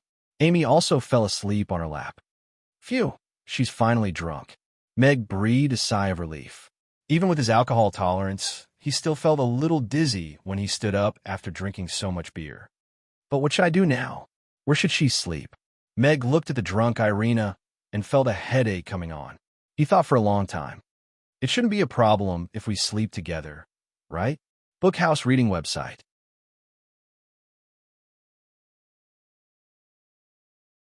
Chapter 10:59. Meg carried Amy and Irina upstairs. Because the little one kept hugging her hand, he thought for a while and decided not to separate them. Instead, he put them on the big bed. Looking at Irina, who was hugging Amy naturally and smiling contentedly, Meg's lips curled into a smile. His mood suddenly became very peaceful. In this small room, the combination of the family of 3 made him feel inexplicably at ease. However, he knew that this scene could only last for one night at most. Since Irina had already embarked on the path of rebelling against the wind forest, she had to continue on this path. He was still far from being able to shelter her from the wind and rain, and he couldn't say anything to make her stay.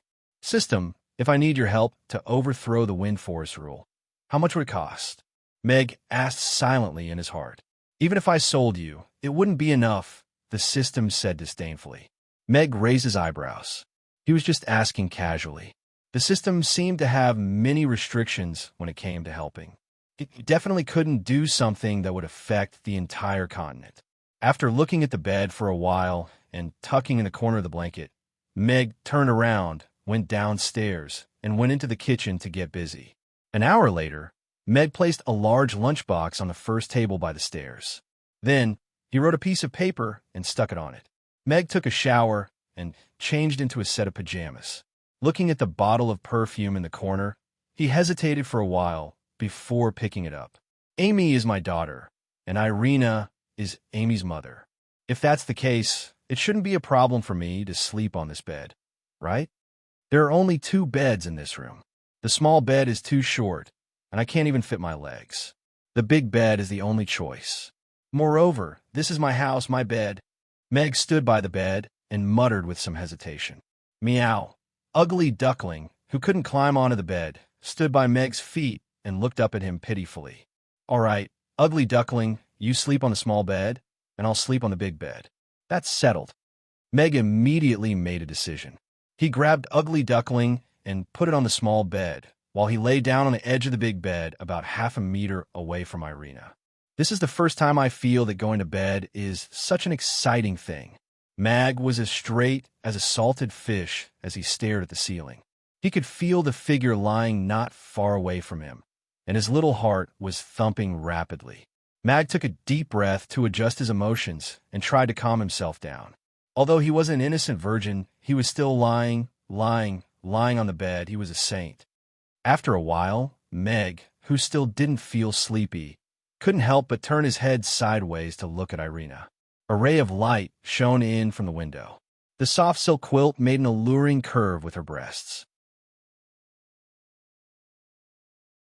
Her perky nose, cherry lips, and side profile were still very attractive.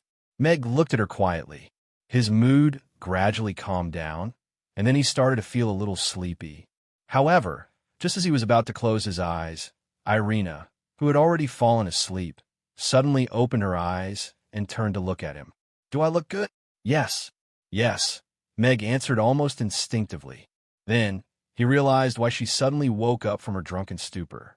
Before he could do anything, Irina suddenly reached over and pulled him into her arms.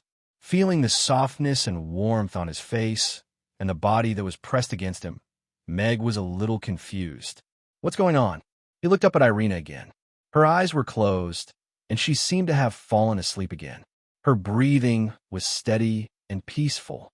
If he hadn't been pulled over just now, and the softness and comfort of his pillow was real and had a pleasant fragrance, he would have thought that he was hallucinating.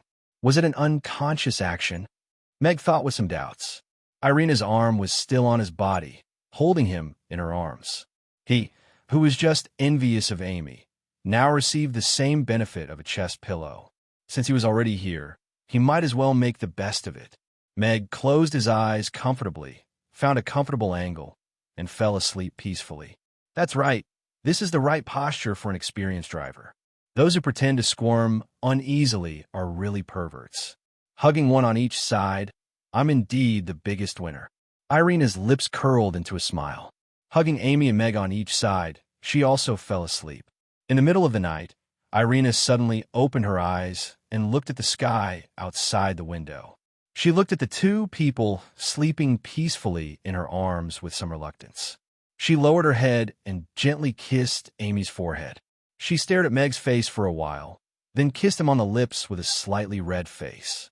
She gently let go of the two of them and appeared beside the bed in a flash. "I think I'll be able to defeat those guys soon and come back to be with you guys," Irina said softly.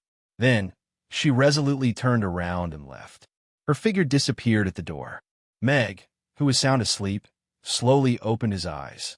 He secretly clenched his fists and whispered, "I'll come and find you. Soon, very soon." Irina went downstairs and immediately saw the big box on the table by the stairs. There was a piece of paper on the box with a short sentence written on it. "Take it with you to eat on the way." What's wrong with this guy? Irina burst out laughing, but there were tears in the corners of her eyes. "Wait for me to come back. If anyone dares to flirt with other girls, I'll beat them all to death."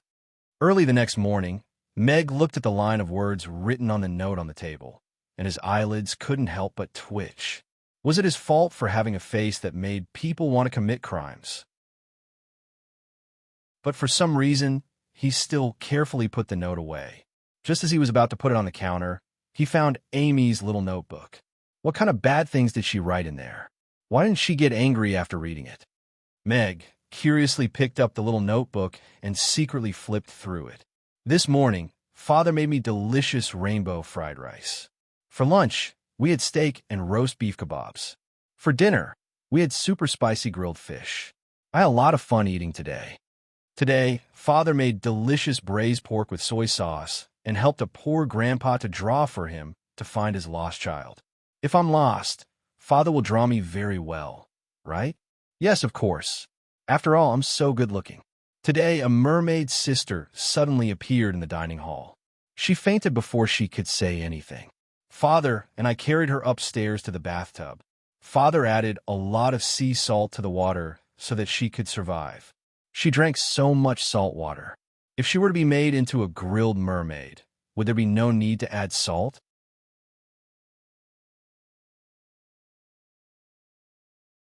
Chapter 1060. Ugly Duckling has gotten fatter again. There's so much meat on its tummy now. Although it feels nice to touch, I think we should be able to eat our own roast duck if it continues to grow like this. This is my daughter. Meg looked at the diary in his hands and was so touched that he was about to cry. He finally understood why Irina didn't have any reaction after reading the diary yesterday, and was even quite nice to him. How is this a death note? This was a diary of a foodie through and through. Furthermore, the little fellow had successfully molded him into a kind and principled man. All right, I'll add an extra egg for breakfast today, and I'll arrange for whatever she wants to eat in the future. It's not too much to spoil such a precious daughter, Meg muttered to himself with a smile as he put the little black diary back into the cupboard. Did big sister Irina and father sleep together yesterday? Then, how should I write it down today? Amy opened her eyes and looked at the little bird made of grass and the big empty bed. She thought for a while, but soon shook her head. Forget it. Let's think about what to eat for breakfast. Should it be rainbow fried rice or braised chicken and rice? Early in the morning, a notice posted outside the 8 city gates of Chaos City quickly attracted the attention of the residents, and then spread to all parts of the Norland continent rapidly. I, Irina, in the name of freedom, I've formed the Night Elves. I'm determined to overthrow the rule of the Wind Forest family and build a real elven paradise. I won't give up until I achieve my goal. The notice didn't have many words, but it was like a stone that caused 1,000 ripples. The discord in the elven race had been spreading for a long time. It started after Princess Irina was deposed. However, no one expected Princess Irina to suddenly announce the formation of a new organization, the Night Elves, and was determined to overthrow the current rule of the elven race. She even announced it in Chaos City and to the whole continent. And it was only a day after Alex's response. In just 2 days, 3 things happened that shook the entire continent and made many people think of the relationship between Alex and Irina. A few years ago, as long as one of them was mentioned, people would inevitably think of the other. They could be said to be the representatives of toughness. There was no place on the Norland continent that they didn't dare to go, and no one that they didn't dare to beat up. The 2 level 10 pinnacle masters, the god of swords Alex with unparalleled swordsmanship, and the goddess Irina with heaven-defying magic, had finally returned. Although the 2 of them did not form a team this time, once the news spread, it still shook the entire continent. In a large hall in the Wind Forest, Borg looked at the letter he had just received with a stiff expression. He kicked the table in front of him and angrily said, "That bitch Irina, how dare she come to Chaos City and say that she's going to defeat us? Gather the troops. Today, I will personally destroy her and those traitors. My lord, the High Priestess is watching us. I'm afraid it's not appropriate to send troops." An elf said hesitantly, "Shut up. That old witch Helena must also want to kill Irina right now." Borg gritted his teeth with a cold smile and said, "This is the eve of the signing of the peace treaty. If we don't destroy these traitors as soon as possible, the elves will be at a disadvantage in the negotiations. That old witch will definitely not let that happen." In the starry cave, Helena was also looking at the letter in her hand. A ball of blue flame rose up and burned the letter into white ashes. "Irina, I thought you were a smart person, but it seems like I was wrong. Your stupidity is incurable." Helena looked at the brightest star in the cave with furrowed brows and said, "Since that's the case, for the sake of the elves' interests and future, I have no choice but to kill you. If the queen can still come out of seclusion, I believe she will also understand me." The 3 big powers of Chaos City gathered again. Roland's brows furrowed and said, "What should we do this time? The elves are already in a mess internally. The peace treaty has not started yet, and it has already become an unstable factor. Isn't that a good thing? The internal chaos will take away most of their energy. Once they are unable to destroy this rebellion quickly, they won't be able to make any strong demands in the peace treaty, Michael said with a smile. Yes. With Princess Irina's ability, Alex's support, and the complex underground caverns provided by the goblins, the elves should be able to continue this rebellion for some time. There might even be a chance of success. This isn't a bad thing. Nova nodded with a smile. Now that you put it that way, it does make sense. Roland thought about it carefully and nodded slightly.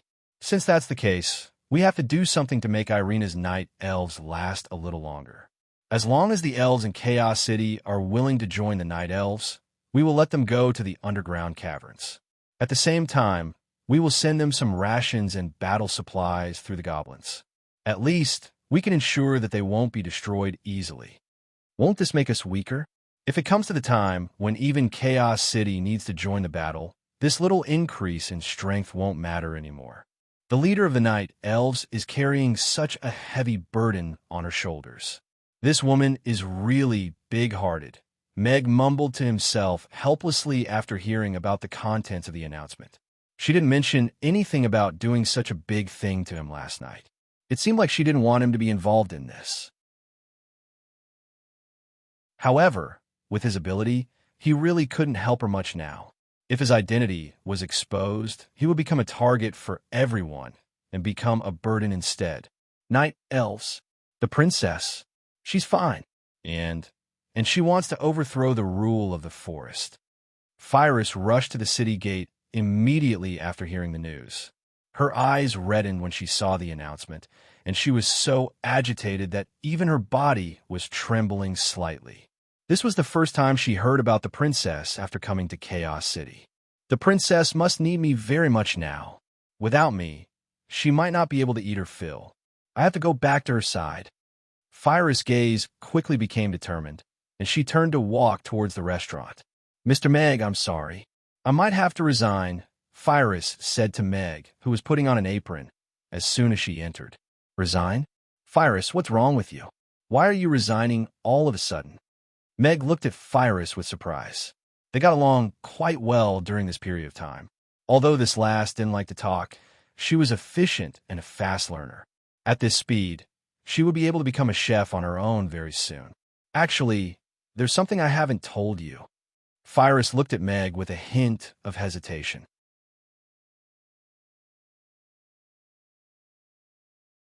Chapter 1061.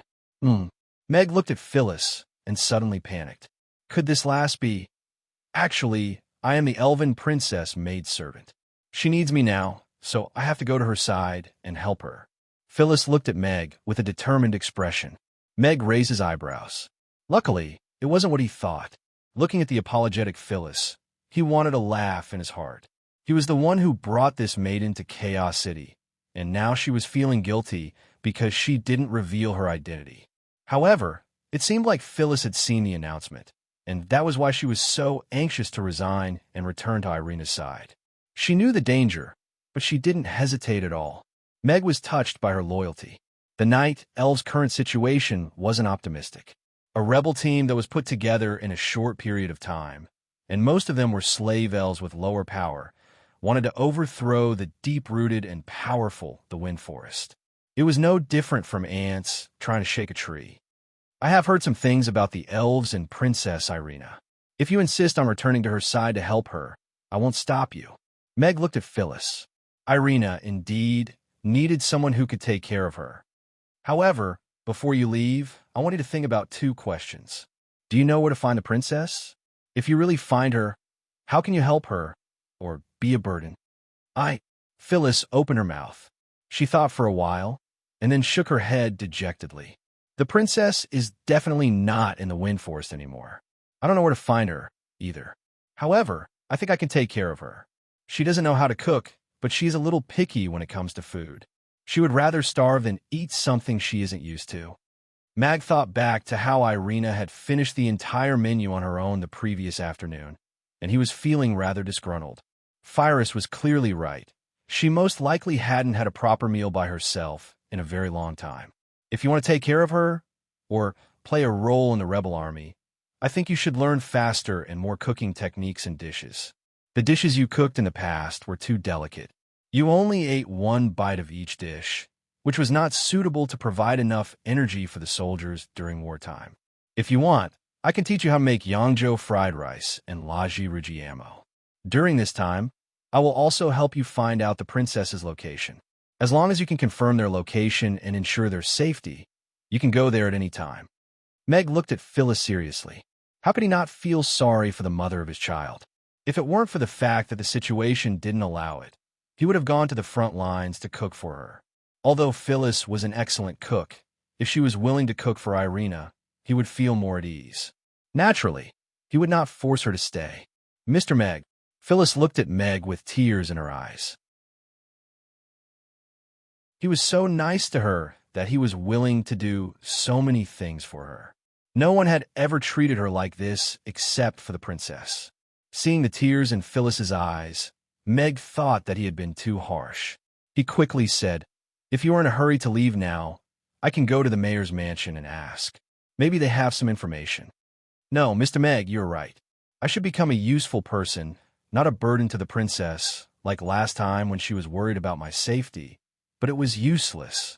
Phyllis shook her head and looked at Meg firmly. "Please teach me how to cook."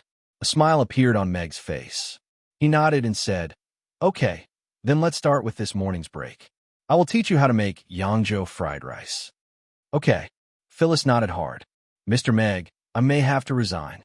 If I leave this time, I hope you can help me take care of Anna for a while. If I can't come back, I hope you can help me take good care of her." Shirley also came to the restaurant earlier than usual. She glanced at Anna, who was playing with Ugly Duckling with Amy outside the restaurant, and said to Meg with a serious expression, "You are leaving too?" Meg raised his eyebrows. He was surprised, but also within his expectations.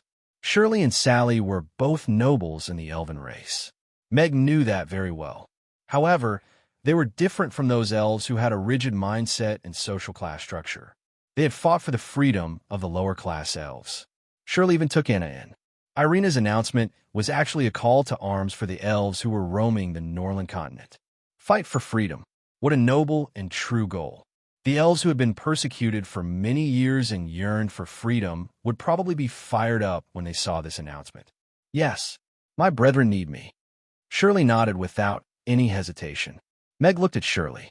This elf, who was prettier than most women, was gradually becoming more important in his heart. "You can leave any time. I will take care of Anna. She will have whatever Amy has." Meg nodded. "Thank you." A smile appeared on Shirley's face. She looked around the restaurant and said, "I'll bid my farewells here. As for the others, please say goodbye for me." Meg looked at Shirley and nodded slightly. "I'll bid my farewells here. Take care." Shirley turned and walked out of the door. Meg looked outside.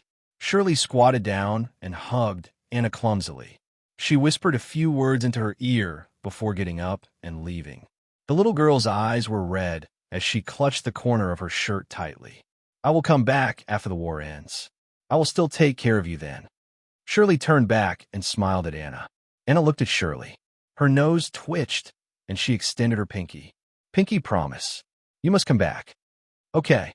Shirley extended her pinky and hooked it with Anna's pinky. "Pinky promise. 100 years. Don't change your mind," Anna said seriously. Shirley retracted her hand, raised her delicate chin, and said with a smile, "Don't worry. A beautiful person like me won't lie." With that, she turned and strode away, waving her hand with her back facing the restaurant. Anna looked at Shirley's back and started sobbing. "What's going on? Why is there such a strong sandstorm today?" Shirley blinked. She quickened her pace and soon disappeared from the square. "It's okay, Miss Anna. You still have us." Amy walked over and hugged Anna gently. She reached out to wipe away the tears on her face and said with a smile, "I heard that good-looking people don't die easily. Miss Shirley is so good-looking. You won't die easily."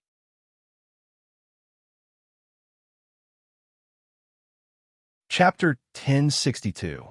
In the Elven Embassy, Ingve closed the door. He looked at Shirley agitatedly and said, "Young Master Blower, are you sure you want to join the rebels? Once this gets out, the chief will definitely cut ties with you in order to protect the Bybili family. You will lose all your support. Although Princess Irina is very powerful, She can't change anything with a bunch of weak slaves. Shirley looked at Ingve calmly and said, I'm just here to bid you farewell. Thank you for taking care of me during this period of time. I'm leaving now. Ingve looked at Shirley, who was about to open the door, and said with a frown, The chief sent me a secret letter last night and asked me to send you back. Do you think they're doing the right thing? Shirley asked without turning back. I don't know if it's right or wrong, but I know you'll die if you go, Ingve said. I know you know. Shirley opened the door, and the sunlight shone on her, making her look very radiant. I'll try my best not to die. Shirley smiled and strode out. Ingve raised his wand and put it down slowly. In the end, he sighed heavily. If I were 100 years younger, I would be on my way now. Freedom, the aura of youth. Take good care of the child. If I don't come back this time, tell her that her father died for freedom. This is the soul of us elves. A middle-aged elf tied a bag on his body and gently kissed the little elf who was still sleeping. He looked at the red-eyed female elf and said. The female elf hugged him tightly and said with red eyes, Come back alive. The child, and I will wait for you. The elf hugged her tightly and whispered into her ear, Take good care of yourself. If I don't come back, don't suffer. Find a good person and continue living. No, I'll only wait for you. She shook her head vigorously, and her tone was very firm. The same thing happened in every corner of Chaos City. Some of them were high-ranking commanders in the Grey Temple and the City Lord's Castle. Some were shop owners in Aiden Square, and some were just workers in small workshops in the south of the city. However, because of a notice, they left everything behind, carried their backpacks, bows, and arrows, and embarked on the journey to the Wind Forest. He left the Wind Forest because he didn't like the system that restricted his freedom. Now that Princess Irina had raised the banner of resistance, they were willing to go through fire and water for the sake of the forest in their memories. In the restaurant, Meg looked at the people who had already arrived and tried his best to say calmly, Shirley has left. She asked me to say goodbye to everyone. She will come back. Anna, whose eyes were still red, whispered, Why is she like Sally? She left without saying a word. Yabamiya said dejectedly. The rest of the people were also in low spirits. During this period of time, everyone got along well and cooperated well with each other at work. Shirley's sudden departure made them somewhat reluctant. All right, let's have breakfast first and then get ready to open for business. Meg stroked Anna's head with a smile. He looked at Elizabeth and said, Elizabeth, after Shirley leaves, you need to take over the cleaning duties. Can you do it? Elizabeth nodded without much change in her expression. Then, I'll have to trouble you. Meg nodded. With Elizabeth's 8th-tier power, it was naturally a waste for her to do some cleaning duties.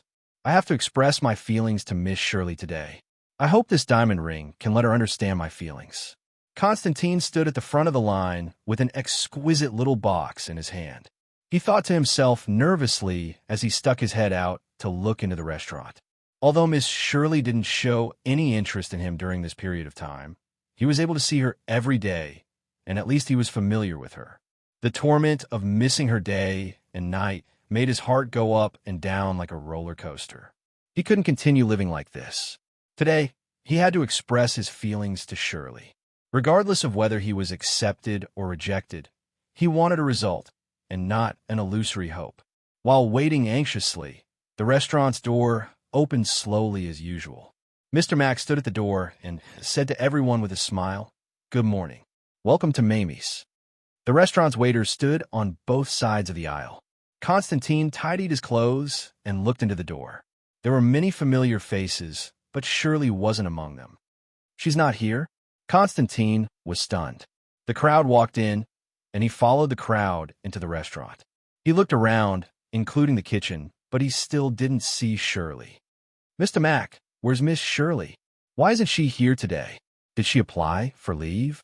Constantine asked nervously as he pulled Meg, who was about to walk into the kitchen. She resigned. She's already left. Meg looked at Constantine. This man who insisted on coming to the restaurant to fawn on Shirley every day could be considered a regular at the restaurant. Resign and left? Constantine's expression changed. The exquisite wooden box in his hand fell to the ground, and a purplish gold gemstone ring fell out of the box. The dazzling gemstone was divided by countless facets and shone brilliantly. Constantine, who was stunned for a while, didn't care about the gemstone ring. He grabbed onto Meg as if he was grabbing onto his last life-saving straw and nervously asked, Then do you know where she went? She didn't say, but she should have left Chaos City by now. Meg shook his head. She's already left. Constantine seemed to have lost all his energy. He let go of Meg's hand and walked out of the door despondently. For some people, the moment they turn around, it became an eternal farewell. He suddenly regretted it. If only he could muster his courage yesterday, even if he was rejected. He was also a man who had countless women chasing after him. He was rich and glamorous, but in front of her, he was like a chaser of the light, hiding humbly in the shadows. Meg picked up the ring on the ground. When he looked up again, Constantine had already disappeared at the door. Although I can't give him my blessings, I can't say anything either. Not knowing is still considered lucky. Meg looked at the ring in his hand and carefully put it back into the small box. I'll return it to him next time. He's probably not in a good mood today. After the breakfast service, Meg began to teach Fyrus how to make Yangzhou fried rice. The order of cooking, the control of the fire, the stir-frying technique. If one were to examine it carefully, this was actually not a simple fried rice dish. Fortunately, Fyrus was indeed quite talented, and she liked to stand at the side and watch Meg cook, so she quickly got the hang of it. System, I want to draw a prize. Meg lay on the deck chair at the restaurant's entrance, basking in the sun as he tapped on the big prize wheel. The past 2 days had been so exciting that he almost forgot that he still had 2 prizes to draw. You're tuning into the Romance Rendezvous YouTube channel. We're so grateful for your support, and don't forget to subscribe to join us on this incredible journey through captivating stories. Your generosity through donations truly makes a world of difference, as it's the primary source of revenue that allows me to expand and enhance this channel for you. Thank you from the bottom of my heart for being a part of this adventure.